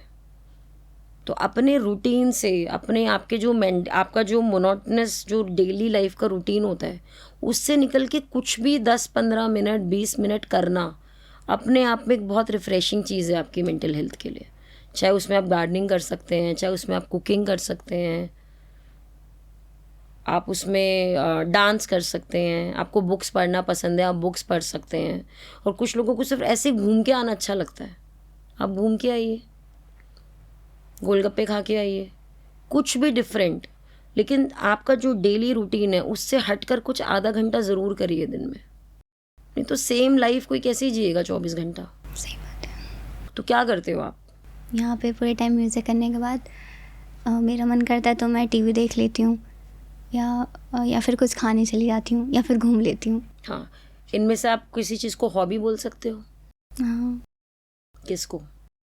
टीवी देखना। बट टीवी से निकल के कुछ ढूंढो। क्यों मैं बता रही हूँ? क्योंकि आप म्यूज़िक में भी बैठे रहते हो, टीवी देखने के लिए भी आपको बैठे रहना पड़ता है। कुछ ऐसा जो मुझे लगता है प्रोडक्टिविटी भी दे आपको। टीवी देखने में कुछ प्रोडक्टिविटी नहीं आती है। देखो, मुझे बोलना नहीं चाहिए यहाँ बैठ के, लेकिन मेरा पर्सनली मानना है कि टीवी ने सबकी लाइफ स्पॉइल कर रखी है इस टाइम। बिकॉज ये जितने भी चैनल्स हैं, नेटफ्लिक्स है, प्राइम है, दे आर अर्निंग हमारा टाइम किल करके। They are just building their brand and their companies. आज वो आपको ऑफ़र दे देते हैं 99 में ये मूवी देख लो, 129 का मंथली या 3 मंथ्स का आप जो भी मेंबरशिप या जो भी आप लेते हैं आप वो ले लीजिए। तो उन्होंने आपको तो फ्री प्रोवाइड कर दिया। उनके पास आप सोचिए अगर 10 लोग भी आज, मतलब मैं बहुत छोटे स्केल की बात कर रही हूँ, आज उनसे आप कितने लोगों ने स्पॉन्सरशिप ले, उनके पास पैसा चला गया। आप क्या कर रहे हो? अपना टाइम किल कर रहे हो, घर का इलेक्ट्रिसिटी बिल पे कर रहे हो और कुछ भी प्रोडक्टिव नहीं सीख रहे। तो ये कंपनीज हमारी प्रोडक्टिविटी की कॉस्ट पे अर्न कर रही हैं। Same with social media. अगर आप ढंग का कुछ सीख रहे हैं, जैसे हमने जो चैनल प्लेटफॉर्म्स की बात करी, उडीमी की, स्वयं की, EDX की, कौसेरा की, आप कुछ सीख रहे हैं तो बहुत अच्छी बात है। मैं ये भी नहीं कह रही आप मत देखिए, आप देखिए, लेकिन आप सिर्फ उसी पे लगे रहें। अब टीवी तो ऐसी चीज़ है जो आप देख रहे हैं, उसमें आपने चलाया कुछ प्रोडक्टिव, लेकिन आपने सीखा क्या नया? तो आप म्यूज़िक से हट के कुछ सीखने की कोशिश करिए। आप बाहर घूमने गए, उसमें भी आपने कुछ सीखा नहीं, या तो फिर आप लोगों से बॉन्ड बनाइए। अगर आप बाहर जाते हैं तो ऐसी जगह जाइए जहाँ पे आपको लगता है कि आपके नेटवर्क्स बन रहे हैं, कनेक्शंस बन रहे हैं जो आपको बाद में हेल्प करेंगे। तो वो घूमना फ़ायदेमंद है। खाइए, या तो वो खाना आपकी फ़िज़िकल हेल्थ बना रहा है या मेंटल हेल्थ बना रहा है, लेकिन जंक खाने से कुछ भी नहीं बनता। तो बेसिकली आपने उसमें कुछ भी प्रोडक्टिव नहीं किया। तो म्यूज़िक से निकल के आपने सीखा क्या? तो अगर आप कुछ भी सीख सकते हैं जिसमें दिन का आपका 15-20 मिनट चाहिए, चाहे कोई क्राफ्ट सीख लीजिए, चाहे कोई गार्डनिंग कर लीजिए, मैं कह रही हूँ आप पेड़ ही उगा लीजिए। एक प्रोडक्टिविटी अगर आती है ना तो वो आपको मोटिवेट भी करती है कि हमने कुछ अचीव किया लाइफ में। तो जहाँ वो सेंस ऑफ अचीवमेंट आती है, जहाँ वो प्रोडक्टिविटी दिखती है, वहाँ इंसान मोटिवेट खुद से फील करता है। आपको दूसरे लोग नहीं चाहिए मोटिवेट करने के लिए, आप खुद से अपने आप को मोटिवेट कर सकते हैं। बचपन में हमारे साथ बहुत सारी घटनाएं होती हैं, कुछ अच्छी, कुछ बुरी, कुछ उससे भी बहुत ज़्यादा बुरी होती हैं, जिनमें से हमें कुछ याद रहती हैं और कुछ नहीं रहती। तो इससे भी हमारे मन और सोच पर फ़र्क पड़ता है। अगर याद रहेंगी और बुरी हैं तो 100%। आज मैंने आपको पहले भी एग्जांपल दिया कि कुछ फैमिलीज़ होती हैं जहाँ पे पेरेंट्स बहुत अल्कोहल कंजम्पशन करते हैं, जिससे उनके घर में लैंग्वेज है वो एब्यूसिव यूज़ होती है। अब अगर कोई बच्चा उसी एनवायरनमेंट में पला बड़ा है या कुछ पेरेंट्स हैं जो अपने बच्चों को मारते हैं। अगर बच्चा उस एनवायरनमेंट में पला बड़ा है तो आप देखिए वो बच्चा कभी भी खुश नहीं होगा, वो लोगों पे कभी ट्रस्ट ही नहीं कर पाएगा। आज बहुत लोग होते हैं जो किसी पे ट्रस्ट नहीं करते, तो वो सब सीख के नहीं आते, वो अपने घर में माहौल ही वैसा देखते हैं कि कोई किसी से कुछ शेयर ही नहीं करता। उनको डर लगता है, उनको ये लगता है कि हम बोलेंगे तो हमें मार पड़ेगी या हमें डांट पड़ेगी। क्यों? क्योंकि कॉन्फिडेंस ही बिल्ड नहीं होता। तो जब तक आप बच्चे का कॉन्फिडेंस बिल्ड नहीं करेंगे, उसको वो लव अफेक्शन नहीं देंगे, तो जो चीज़ें आपको बचपन में नहीं मिली हैं वो डेफिनेटली आपके साथ आपके ग्रोइंग ईयर्स में आएंगी ही आएंगी। लेकिन जो बच्चे बहुत अच्छे माहौल में पले होते हैं, जो जिनको बहुत लव, काइंडनेस, अफेक्शन या पेरेंट्स का ट्रस्ट मिला होता है, उनके पेरेंट्स उनको टोकते नहीं हैं। अगर वो गलत भी कर रहे हैं तो करने देते हैं, वो सीखते हैं। आप जब बड़े होते हैं ना, आपको ऐसे बच्चों में फ़र्क दिखाई देता है। हम एटलीस्ट एनालाइज कर लेते हैं ये एक ऐसी फैमिली से आया है जहाँ पे इसको इसके पेरेंट्स के सामने बोलने की परमिशन नहीं है। आप स्कूल कॉलेज में भी देखेंगे ना, कुछ बच्चे होते हैं, आप उनसे कुछ पूछेंगे तो ठीक है मैं अपनी मम्मी से पूछ के बताऊँगी, मैं अपने पापा से पूछ के बताऊँगी।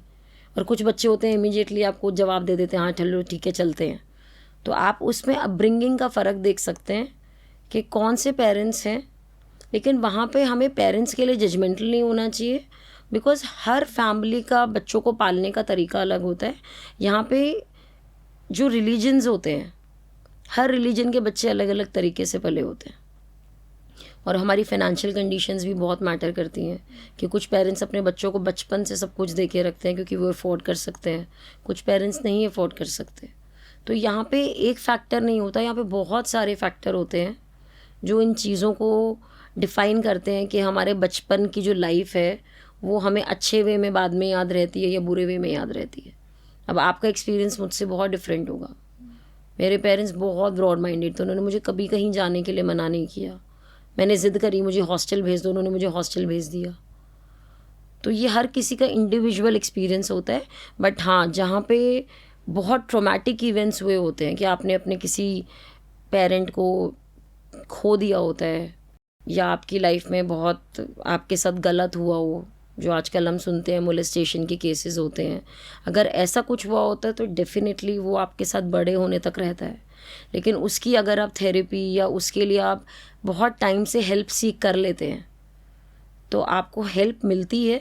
मैं ये नहीं कहूँगी कि कोई भी मेमोरी आपके दिमाग से 100% चली जाती है, क्योंकि इंसान जल्दी से आप कुछ मैं आपको बोलूँ आज आप ये भूल जाओ तो आप नहीं भूलोगे। लेकिन एक हेल्प के साथ over the period of time उसका इफ़ेक्ट और इम्पैक्ट ज़रूर कम हो जाता है। जैसे आपको चोट लगती है, 2-3 दिन तक बहुत दुखती है, फिर धीरे धीरे दर्द कम होता है। इसी तरह मेंटल हेल्थ इश्यूज़ में भी कुछ फ्रेश रहता है तो वो बहुत टाइम तक रहता है। हमारा कोई रिलेशनशिप ख़त्म हो गया होता है किसी के साथ तो हम शुरू में बहुत रोते हैं, पूरा दिन रोते ही रहते हैं। लेकिन फिर 1 महीने बाद आंसू भी सूख जाते हैं, फिर धीरे धीरे उसका इम्पैक्ट कम होता है, फिर 2 महीने बाद और इम्पैक्ट कम होता है। तो वो आपके साथ 10 साल बाद भी रहता है, लेकिन 10 साल बाद आप उसको भूलेंगे नहीं, लेकिन शायद आपको कुछ उसका फीलिंग नहीं रहेगी। तो उसका इफ़ेक्ट और उसका इम्पैक्ट हमारी लाइफ में ख़त्म हो जाता है हेल्प के साथ। लेकिन अगर आप किसी से नहीं शेयर करेंगे, नहीं बताएंगे, मन में ही कहते हैं ना दबा के रखा है आपने, तो वो कहीं ना कहीं आपकी फ़िज़िकल हेल्थ पे दिखेगा ही दिखेगा। ज़रूरी नहीं है वो लोग मेंटली निकालें, वो उनकी फ़िज़िकल हेल्थ पे दिखेगा। फिर उनको मोटापे की प्रॉब्लम हो जाएगी, उनको बॉडी पेन की प्रॉब्लम हो जाएगी, उनको हेडेक्स रहेंगे, बहुत तरह की फ़िज़िकल प्रॉब्लम्स हैं जो मेंटल प्रॉब्लम्स नहीं बोलने से या अपने आप की बातें शेयर नहीं करने से आपको आ जाती हैं। हम स्कूल और कॉलेज में मानसिक सेहत को कैसे बढ़ावा दे सकते हैं? एक्टिविटीज़ में इंडल्ज करो अपने आप को। स्कूल में जितने भी कॉम्पिटिशन्स होते हैं या कॉलेजेस में हमारे पास ये जो जब हम नया कॉलेज ज्वाइन करते हैं तो कॉलेज फेस्ट वगैरह होते हैं, आप जितना इनमें पार्टिसिपेट कर सकते हैं करिए। इससे 2 चीज़ें होती हैं, एक तो हमें अपने आप को एक्सप्लोर करने का मौका मिलता है। देखिए जब फेस्ट होते हैं तो उसमें 50 तरह की एक्टिविटी होती है, तो जब आप उन 50 तरह की एक्टिविटी को देखते हो तो आपको समझ आता है कि ओहो मैं इसमें भी अच्छी हूँ, मुझे तो आज तक पता ही नहीं था। तो एक तो आपको एक्सप्लोर करने का मौका मिलता है खुद के बारे में जी। और एक हमें कनेक्शंस बनाने का बहुत अच्छा मौका मिलता है, क्योंकि जो कॉलेजेस में यूथ सोसाइटीज़ होती हैं, एसोसिएशंस होती हैं, ये आपको आगे जाके बहुत काम आती हैं। तो कॉलेज में मेंटल हेल्थ अच्छा रखने का तरीका है, मैं ये बोलूँगी कि आप जितने भी कॉम्पिटिशन्स में, जितने भी यूथ एसोसिएशंस में, सोसाइटीज़ में अपने आप को एनरोल कर सकते हैं या इंडल्ज कर सकते हैं, आप करिए, क्योंकि वो कनेक्शंस आपको बाद में बहुत हेल्प करते हैं, आपकी जॉब में भी हेल्प करते हैं, आपके कनेक्शंस बनते हैं, आपके फ्रेंड्स अच्छी पोजीशन पे लगते हैं, तो कहीं ना कहीं उसका बेनिफिट आप ले सकते हैं अगर आपके उनसे रिलेशंस अच्छे हैं। आज आप देखेंगे बड़ी बड़ी कंपनियों में पब्लिक रिलेशंस का एक अलग ही डिपार्टमेंट होता है। उनका काम क्या होता है? ना बेचने का, ना खरीदने का, सिर्फ रिलेशन मेंटेन करने का, कि हमारे बीच में, कस्टमर के बीच में और कंपनी के बीच में पब्लिक रिलेशंस कैसे हैं। वो सिर्फ एक आप रिलेशनशिप अगर अच्छी मेंटेन करेंगे तो आपकी मेंटल हेल्थ बहुत अच्छी रहेगी, क्योंकि आप नए लोगों से मिलते हैं। फिर मैंने आपको बताया एक्सप्लोर करने का जो मौका आपको मिलता है ना। और स्कूल में मैं ये बोलूँगी, स्कूल में जब हम लोग होते हैं ना तो हम मेंढक होते हैं कुएं के, क्योंकि हम घर जाके वही 10-15 चेहरे, अगर हम जॉइंट फैमिली में तो हमें वही चेहरे दिखते हैं, ठीक है, और स्कूल जाके भी वो ये क्लास में 40 बच्चे, 5-10 टीचर, तो बेसिकली आपकी लाइफ में 60-70 लोग रहते हैं मैक्सिमम, जिनको आप रोज स्कूल घर स्कूल में देखते हैं। तो तब हमारी लाइफ एकदम मेंढक जैसी होती है कुएं में। तो उसमें मैं बोलूँगी बहुत हद तक बच्चों का कोई फॉल्ट नहीं है, ना वो कुछ कर सकते हैं। लेकिन जब हम कॉलेज में बाहर पढ़ने चले जाते हैं तो हमारी लाइफ एक होता है मेंढक को एकदम से ओशन में छोड़ दिया। हाँ। सब कुछ नया, यूनिफॉर्म चली जाती है तो एक फ्रीडम, सेंस ऑफ फ्रीडम, एक यूनिफॉर्म नहीं पहनना एक बहुत बड़ा सेंस ऑफ फ्रीडम देता है कि हमें कितना कुछ मिल गया लाइफ में। फिर हम नए नए दूर, जब जो स्कूल में फ्रेंड्स होते हैं वो बचपन से आपके साथ होते हैं, वहाँ पे जाके एकदम नए लोग मिलते हैं। तो मुझे लगता है बहुत अच्छा है वो चीज़ कि आप नए लोगों से मिलिए, क्योंकि जितना आप नए लोगों से इंटरेक्ट करेंगे ना, आपको उतने नए आइडियाज़ आएंगे, क्योंकि एक ही जने से आप रोज़ बात करके क्या नया सीखोगे जी। लेकिन अगर यही आप आज मुझसे बात कर रहे हो या मैं आपसे बात कर रही हूँ तो मुझे आपके बारे में नई चीज़ें पता लग रही हैं, आपको मेरे बारे में पता लग रही हैं। तो नए लोग हमेशा नए आइडियाज़ या नई बातें लाते हैं। वो नई बातें आपके माइंड को रिफ्रेश रखती हैं, आपको यंग रखती हैं। पहले जो बाप बोलते थे ना, आप क्या सीखोगे, बड़े हो गए, अब ऐसे नहीं होता, आप किसी भी एज में सीख सकते हो। लेकिन मैसेज कहाँ से आना चाहिए? आपके खुद के माइंड से, कि आप सीख सकते हो। तो बेस्ट प्लेस है कॉलेज और स्कूल, क्योंकि उसके बाद जो लाइफ की लगती है, जॉब में, शादी के बाद, फिर वो दिन याद आते हैं, लेकिन वो टाइम जा चुका होता है। ऐसा कई बार होता है कि हम किसी चीज़ से बहुत ज़्यादा उम्मीद कर लेते हैं, पर वो चीज़ कभी कभी पूरी नहीं होती, फिर उसके बारे में हम बहुत ज़्यादा सोचते हैं और बहुत ज़्यादा परेशान हो जाते हैं। तो ये भी हमारे मानसिक स्वास्थ्य पर असर करता है। 100%। मैंने आपको क्या बताया, दुनिया में सबसे बड़े दुख का कारण ही एक्सपेक्टेशन है। अभी मैंने शुरू में आपको बात बताई थी ना, एक्सपेक्टेशंस तो होनी ही नहीं चाहिए, ठीक है। बाय डिफ़ॉल्ट जो एक्सपेक्टेशन है कि हाँ पेरेंट्स हैं, वो हमें फाइनेंशियली सपोर्ट करेंगे तो ही हम पढ़ सकते हैं, वो हमारा ध्यान रखेंगे, लेकिन उससे ज़्यादा आप उम्मीद करो कि वो मुझे जेट ला के दे देंगे और वो मुझे रोज़ 5 स्टार में खाना खिलाएंगे, तो आपको वो चीज़ समझनी पड़ेगी। ये अनरियलिस्टिक एक्सपेक्टेशंस हैं, ये पॉसिबल नहीं है। अब अगर आप ऐसी एक्सपेक्टेशन रख के रात को दुखी हो जाओ, मैंने तो सोचा था यार मैं वहाँ मेरिडियन में डिनर करने जाऊँगी, तो ये एक्सपेक्टेशन जायज़ थी? नहीं थी ना। तो आपके दुख का कारण क्या था? आपकी एक्सपेक्टेशन। तो दुख का कारण वो तो हो जाती है ना, मतलब किसी से भी। क्या ऐसे कैसे हो जाती है? किससे क्या एक्सपेक्टेशन है? आप मुझे तो स्पेसिफिकली बताओ, विल ब्रेक इट। हर चीज़ का सोल्यूशन सिंप्लीफाई करने में है, आप बताओ। जैसे मेरी दोस्त है, उससे मेरी लड़ाई हो गई, तो मेरे को उससे उम्मीद रहेगी कि वो मेरे पास आएगी मेरे से बात करने, लेकिन वो नहीं आती। उसको भी होगी वो उम्मीद, उसको भी तो होगी ना उम्मीद कि आप उसके पास जाओगे। और आप कितना टाइम देते हो उस चीज़ को? 1 दिन, 2 दिन, 3 दिन? जब तक मैं रह सकती हूँ तब तक। हाँ, तो आप भी रह सकते हो, वो भी रह सकती है। अब जो एक्सपेक्टेशंस आपने रखी, वो एक्सपेक्टेशन उसने भी रखी होगी आपसे, हाँ, है ना। फिर अगली बार जब आपका पैचअप हो ना, तो फिर आप ये डिसाइड कर लेना कि एक बार तू मुझे मनाने आना, एक बार मैं मनाने आऊँगी। तो अगली बार ये कंट्रोवर्सी नहीं रहेगी कि कौन जाएगा। फिर अगली बार आपकी मेंटल हेल्थ सॉर्ट आउट हो गई इस मामले में आपको, क्योंकि आप पता है कि आपकी टर्न है मनाने की, तो आपने जाके मना लिया। अब फिर मतलब वो कभी आए ना तो नहीं, वो उसकी सेकंड टाइम, आप उसको बोल देना दिस इज योर टर्न। मेरे स्कूल में ऐसे लेकिन हम फ्रेंड्स तो थे। गुस्से में होंगे ना, तो कैसे बोल देंगे? आपकी उसकी टर्न है, बोलो ना, आप उसको लिख के दे दो, इट्स योर टर्न नाउ। अच्छा ठीक है, इसको सीरियसली बात करते हैं। अगर आपने अपनी टर्न में जाके बोल दिया, उसने अपनी टर्न में नहीं बोला, तो आपको लगता है कि ऐसी फ्रेंडशिप, अगर उसको उस फ्रेंडशिप की वैल्यू नहीं है तो वो फ्रेंडशिप उतनी वर्थ है कि आप अपना उसमें इतना दिमाग ख़राब करो, है ना? अगर आपने जाके मनाया और वो अपनी टर्न में वो नहीं आई, तो मुझे नहीं लगता फिर वो फ्रेंडशिप उतनी वर्थ है जिसके लिए आप अपना इतना मेंटल अपने आप को स्ट्रेस दे रहे हो सोच कर। छोड़ दो, लेट इट गो। अगर वर्थ है तो वो अपने आप आएगी अपनी टर्न में। ऐसे मेरा एक फ्रेंड होता था स्कूल में, तब लैंडलाइंस होते थे और तब ना पैसे लगते थे कॉल करने के, तो हम डिसाइड करते थे कि ऑल्टरनेट डे पे या तो मैं फ़ोन करूँगी या वो फ़ोन करेगा। तो वो अपनी टर्न पे भूल जाता, तो मैं उसको फ़ोन बोलती थी आज तेरा टर्न, और मैं फ़ोन रख देती थी। तो जो आपने बोला, मुझे वो इंसिडेंट याद आ गया कि आज आपका टर्न है, आप कॉल करो। तो अगर सामने वाला भी आपकी उतनी इम्पोर्टेंस रखता है फ्रेंडशिप की, तो वो 100% आएगा। देखो, सामने वाले को उतनी ही इम्पोर्टेंस दो जितनी आपको उससे मिलती है। अब इस चीज़ में आपने 3 चीज़ें सॉर्ट आउट कर ली। एक तो आपने जो एक्सपेक्टेशन रखी उसका चैप्टर ख़त्म हो गया, आपने टर्न बांध ली। उस एक्सपेक्टेशन से जो ओवर थिंकिंग हो रही थी वो ख़त्म हो गई सिर्फ एक लाइन बोलने से। तो आप इसको कितने दिन तक चलाते हो, वरना 10 दिन, 12 दिन, 15 दिन, तो सिर्फ अपनी हेल्थ ख़राब करते हो। कितना सिंपल है ना सॉर्ट आउट करना, है ना? मैं तो हमेशा से ही बोल रही हूँ, मेंटल हेल्थ सॉर्ट आउट करना बहुत सिंपल है। इट इज़ जस्ट दैट कि आपको एड्रेस करना पड़ेगा। आप ऐसे बैठ जाओ कि और लोग आके आपसे पूछें यार तुझे क्या हुआ, तो कोई नहीं आएगा। प्लीज़, किसी के पास टाइम नहीं है। आज आप देखते हो बच्चे बाहर हैं, उनकी शादियां हो गई, उनके पेरेंट्स अकेले रह रहे हैं, उनकी भी गलती नहीं है। They have to earn, they have to live, क्या कर सकते हैं? तो आपकी खुशी और आपकी लाइफ की जिम्मेदारी सिर्फ आपकी है। प्लीज़ ये समझिए। और जो पेरेंट्स अपने बच्चों से बहुत ओवर एक्सपेक्टेशन रखते हैं, वो हमारे लिए ये करेगा, ये करेगा, ये करेगा, मैं उन पेरेंट्स को बोलना चाहूँगी कि प्लीज़ आप अपने बच्चों को अपनी एक्सपेक्टेशन के बर्डन में मत डालिए। प्लीज़ आप उनको एक ऐसी पेरेंटिंग दीजिए कि अगर वो आपको देखते हैं तो वो आपकी पेरेंटिंग है, और अगर वो नहीं देख पा रहे हैं आपको, तो हो सकता है उनकी कुछ मजबूरियाँ हों, उनके लाइफ के चैलेंजेस ऐसे हों कि वो आपको 100% उतना नहीं देख सकते जितना और बच्चे देखते हैं।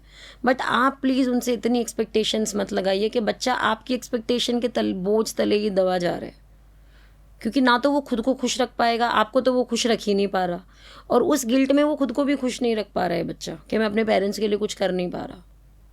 प्लीज़ वैसा मत करिए। ये मेरा हर पेरेंट्स के लिए से मेरी रिक्वेस्ट ही रहेगी, क्योंकि मैं जितने भी बच्चों से मिलती हूँ काउंसलिंग के लिए, क्योंकि हम जब करियर काउंसलिंग भी करते हैं तो हम लोग एक पर्सनालिटी टेस्ट लेते हैं, जिसमें हम पर्सनालिटी को 20 पैरामीटर्स में डिवाइड करते हैं। उसमें एक टेंशन स्कोर होता है, एक मोरालिटी स्कोर होता है, एक अडेप्टेबिलिटी, ऐसे 20 पैरामीटर्स होते हैं जिन पे हम रेटिंग करते हैं। उसमें 80% बच्चों का टेंशन स्कोर हाई रहता है, या गिल्ट स्कोर हाई रहता है कि वो इतना गिल्टी फील करते हैं। क्यों? आज की एज में जब आपके पास हर तरह की फैसिलिटी है, तो भी आप इतना गिल्ट फील कर रहे हो। इतना, अब जो इंसान इतना गिल्ट में रहेगा, सारा दिन टेंशन में रहेगा, आप कैसे उसकी मेंटल हेल्थ अच्छी रहेगी? तो कई बार हम सच में बता रही हूँ मैं आपको, हम बच्चे को छोड़ के पहले पेरेंट्स की काउंसलिंग करते हैं कि काउंसलिंग की ज़रूरत बच्चे को नहीं, आपको है।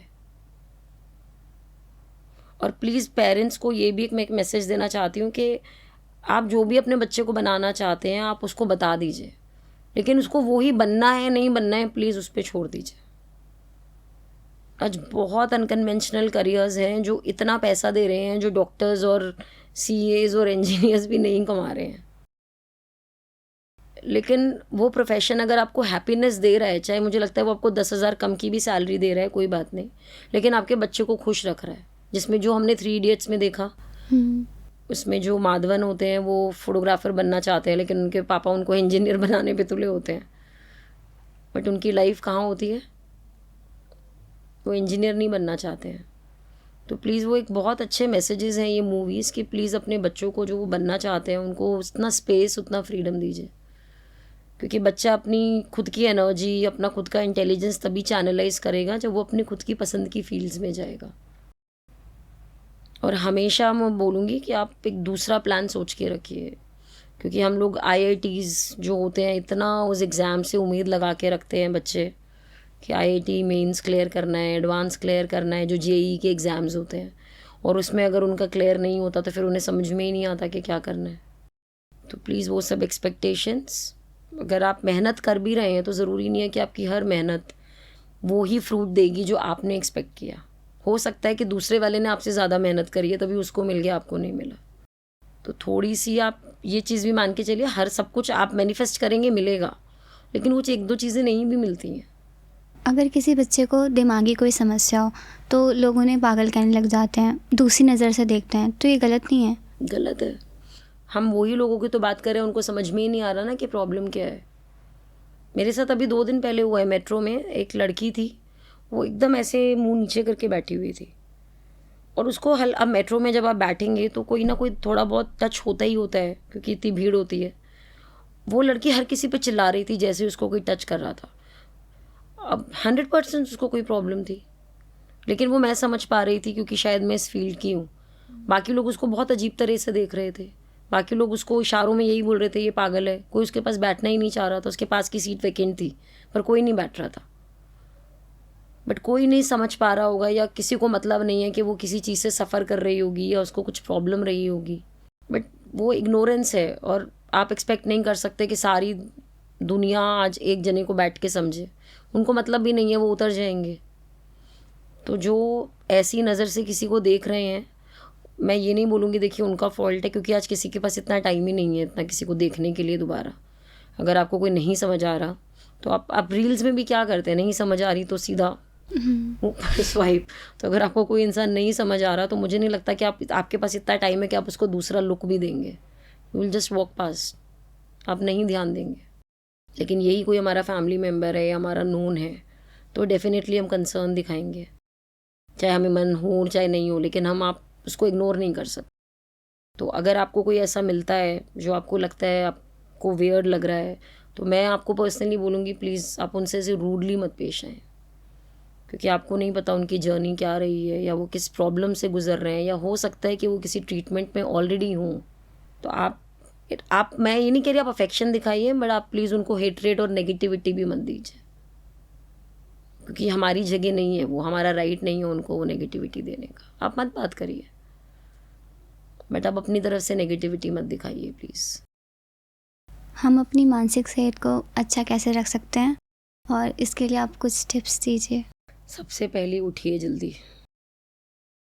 हर कोई मेडिटेट नहीं कर सकता, क्योंकि मेडिटेशन आज की जनरेशन के लिए तो पॉसिबल ही नहीं है, क्योंकि दिमाग में इतनी ओवर थिंकिंग है। मेडिटेशन के लिए थोड़ा सा खाली दिमाग, शांत दिमाग चाहिए। बाकी मैंने जो शुरू में भी बोला, मैं अभी बोलूँगी, नेचर से अच्छा कोई तरीका नहीं है मेंटल हेल्थ ठीक करने का। रीज़न भी कि नेचर में आपको किसी से दिमाग नहीं लगाना पड़ता।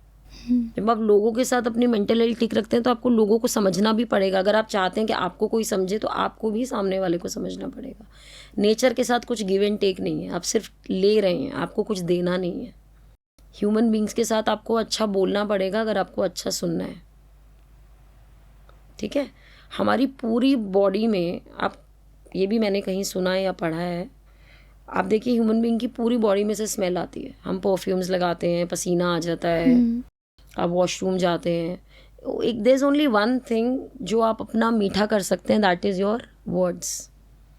तो आप अगर अपनी बॉडी से विलिंगली कुछ मीठा या स्वीट किसी को दे सकते हैं तो वो सिर्फ आपकी ज़बान है कि आप बात कैसे करते हैं।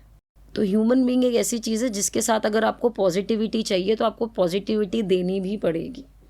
आपको जैसी लाइफ, आप जैसी एक्सपेक्टेशंस आप उनसे रख रहे हो, आपको वैसे उनके हिसाब से भी चलना पड़ेगा।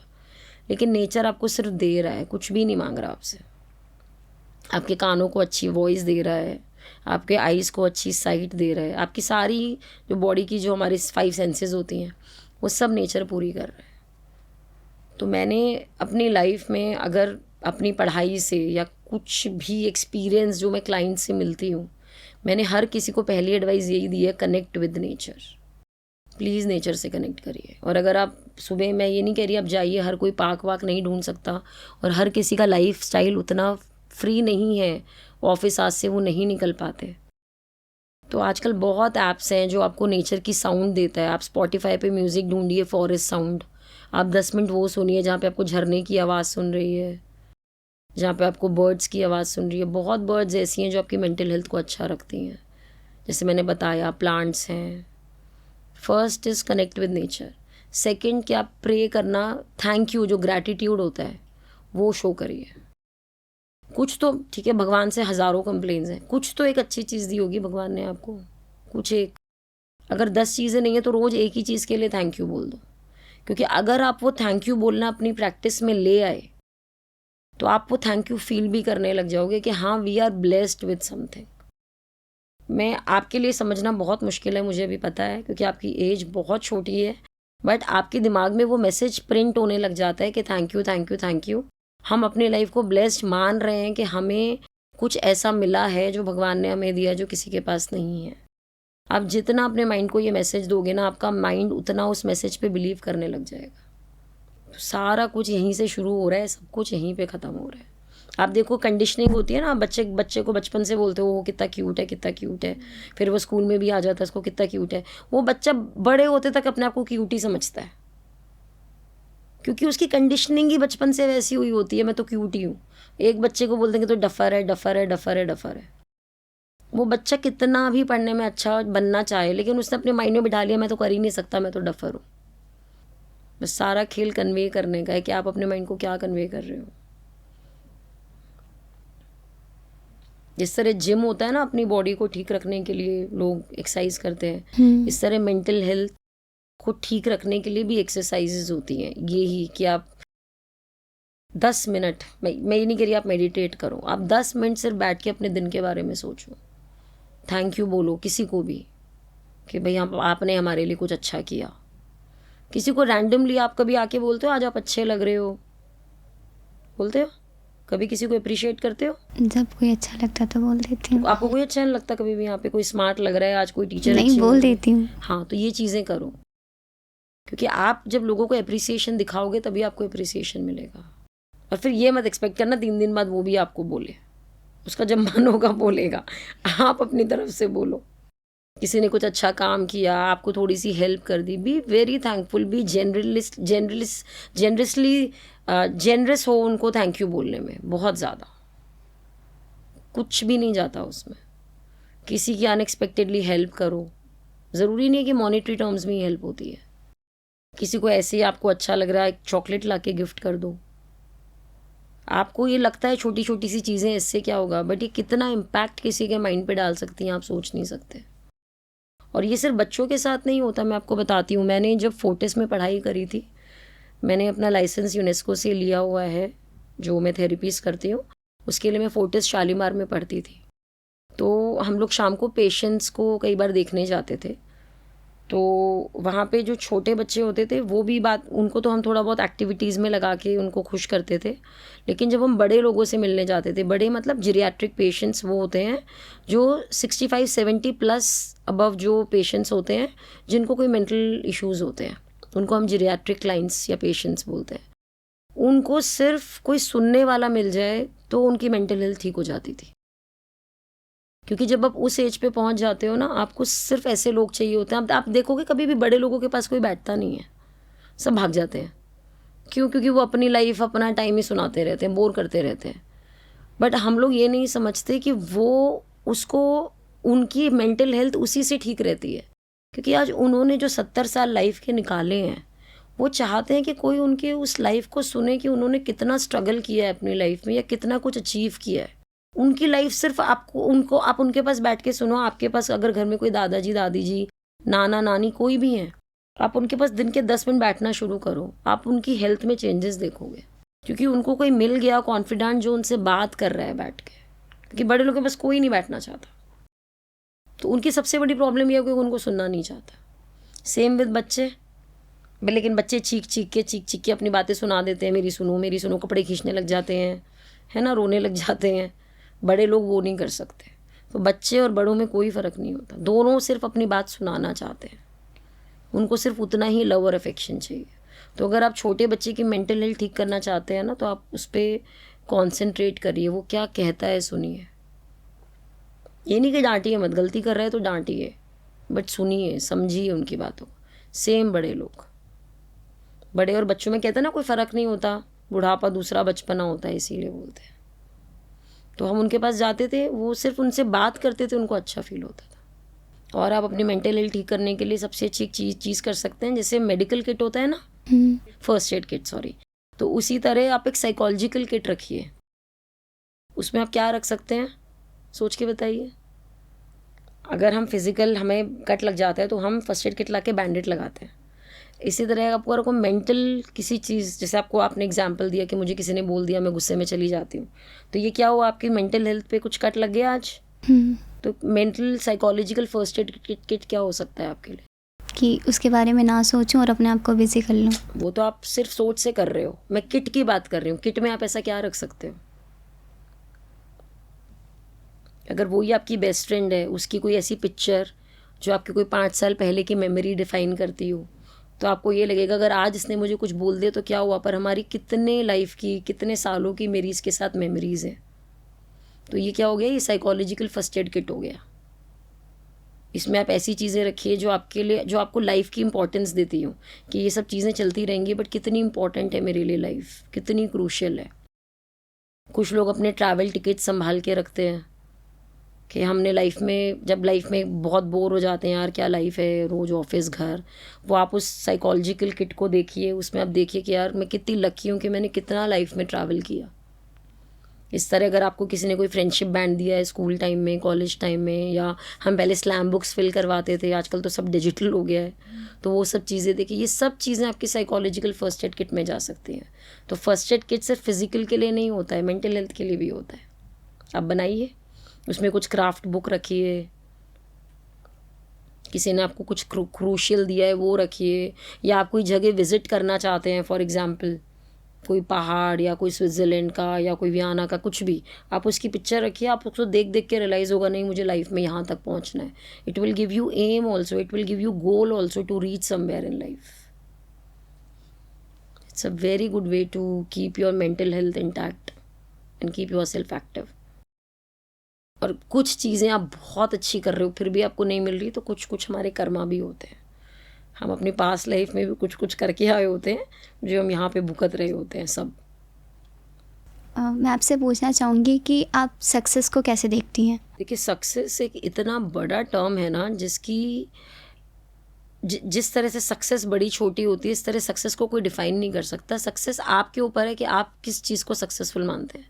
मैंने एक बहुत अच्छी लाइन कहीं पढ़ी थी कि सक्सेस ना रेंटेड होती है, सक्सेस आपकी जागीर नहीं होती, सक्सेस का आप एवरीडे रेंट भरते हैं।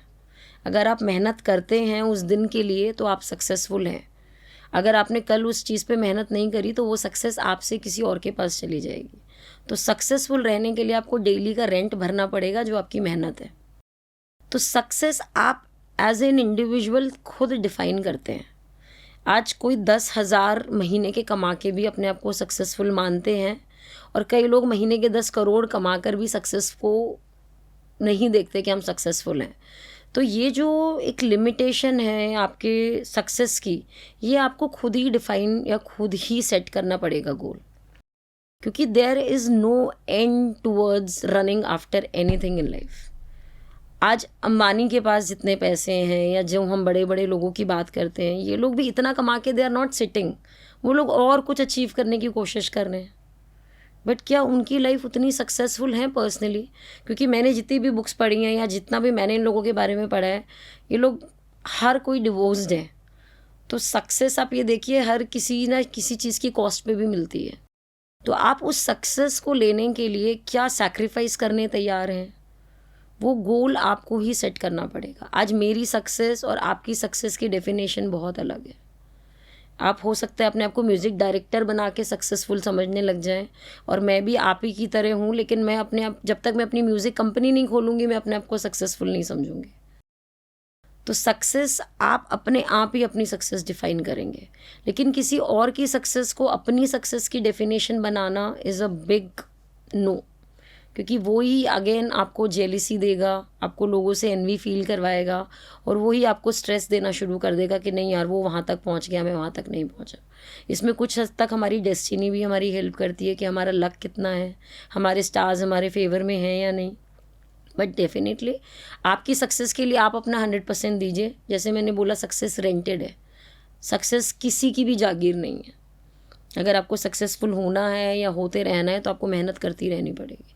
आप आज के दिन के लिए अगर फिज़िकल वर्कआउट कर रहे हैं, एक्सरसाइज कर रहे हैं, योगा कर रहे हैं, रनिंग कर रहे हैं, जॉगिंग कर रहे हैं, तो वो मेरी आज की हेल्थ को अच्छा लगेगा। इस आज के भागने से मैं पूरा महीना नहीं चला सकती। इसी तरह सक्सेस एक बार काम करके नहीं आएगी, आपको करना पड़ेगा। बट हाँ, आपको अपनी सक्सेस के गोल्स, कहाँ पे आप किस चीज़ को सक्सेस समझते हैं, वो आपको खुद डिफ़ाइन करना पड़ेगा। वो दूसरे आपके लिए डिफ़ाइन नहीं कर सकते। तो सक्सेस एक ऐसी चीज़ है, आप जिसके पीछे भागिए, लेकिन अपनी मेंटल हेल्थ उसके पीछे ख़राब मत होने दीजिए। आपकी फ़िज़िकल बॉडी लग रही है उसमें, आपकी मेंटल हेल्थ लग रही है, लेकिन फिर भी आपको लग रहा है मुझे सक्सेसफुल नहीं, मतलब मुझे वो सक्सेस नहीं मिल रही है जो मैं अपनी लाइफ में अचीव कर रहा हूँ, तो उसका डेफिनेशन कुछ भी नहीं होता। ये आपको खुद ही डिफ़ाइन, कोई भी आप उसको आपके लिए डिफ़ाइन नहीं कर सकता। पर ऐसा भी तो होता है ना कि हम अपने गोल पे फोकस करने जा रहे होते हैं लेकिन हम भटक जाते हैं, तो उस टाइम पे क्या करना चाहिए? कई बार हो सकता है हम अच्छे के लिए भी भटक जाएं, उस भटकने में हम कुछ अच्छा एक्सप्लोर कर लें। और भटकना कैसे, मतलब आप क्या, मतलब आप अगर सपोज़ आप म्यूजिशियन बनना चाहते हैं तो आप कैसे भटकोगे, आपको लगता है इस गोल से? नहीं, मतलब जैसे कि मैं क्लास ले रही हूँ म्यूज़िक की, तो मेरा मन करेगा कि मैं ना लूँ और उठ के चली जाऊँ, घूम के आ जाऊँ उसी दिन, एक दिन, मतलब ऐसा होता रहता है। कोई बात नहीं। कितनी बार हमें स्कूल जाने का मन नहीं करता तो हम छुट्टी नहीं करते थे, क्या करते थे ना। कितनी बार होता था हम स्कूल नहीं जाना चाहते, छुट्टी करने का मन करता है। कितनी बार कोई एम्प्लॉयज़ ऑफिस नहीं जाते, फ़ोन कर देते हैं मैं बीमार हो गया, जबकि कुछ नहीं हुआ होता। तो दिस इज़ ह्यूमन नेचर, कोई बात नहीं। आप एक ही दिन की बात कर रहे हो ना कि उस दिन आपका मन नहीं कर रहा, वो गोल से भटकना थोड़ी ना होता है, वो तो डे ब्रेक लेना होता है कि आपने उस दिन ब्रेक ले लिया। भटकना किसको कहते हैं? जब आप वापस से उस चीज़ पे कभी दोबारा आते ही नहीं हो। कि अगर आपने म्यूज़िक में जो स्टार्ट करी थी अपनी जर्नी, वो अब आप उसके लिए सीरियस ही नहीं हो, तो इसका अगर आप सीरियस नहीं हो तो वो जर्नी कभी आपकी थी ही नहीं। आप ज़बरदस्ती, आपको धकेल दिया गया था उस जर्नी में। और अगर आपका वो पैशन है, आपका गोल है, तो आप भटक नहीं सकते, आप उसको ब्रेक कह सकते हो कि मैंने आज के लिए ब्रेक ले लिया, उसको भटकना नहीं कहते। बहुत अच्छा लगा आज आपसे बात करके मुझे और मानसिक स्वास्थ्य के बारे में जान के। बस मैं आपसे ये पूछना चाहूँगी कि शिक्षालय पॉडकास्ट में आकर आपको कैसा लगा? बहुत अच्छा। जो काम आप लोग, जो मैंने बच्चे देखे, एक तो मुझे लगता है यहाँ पे सब कोई बहुत अच्छी आवाज़ से ब्लेस्ड है, क्योंकि मैंने जितने भी बच्चों से बात करी, मुझे हर किसी की वॉइस ऐसी लग रही है कि हर कोई सिंगर है। और दूसरा, जिस तरह की पेंटिंग्स और जो टैलेंट इन बच्चों में है, मुझे लगता है कि जो टीचर्स यहाँ पे हैं, they are just like the next mothers to these kids. क्योंकि जिस तरह का टैलेंट है, मैंने इतनी अच्छी 3D पेंटिंग्स कभी किसी को अपनी पर्सनल लाइफ में, मेरे नोन में कोई नहीं है जो बनाता है। मैंने ये सिर्फ इंटरनेट पे और कैमराज में और ये फ़ोटोज़ में ही देखी हैं। So I think they are like, this kids are really talented. It's just that कि आप प्लीज़ ऑप्शंस को एक्सप्लोर करिए और बाहर निकल के अपने आप को प्लीज़ कहीं स्टैंड लीजिए लाइफ में, क्योंकि आप लोगों की बाहर ज़रूरत है बहुत ज़्यादा। Thank you. Thank you.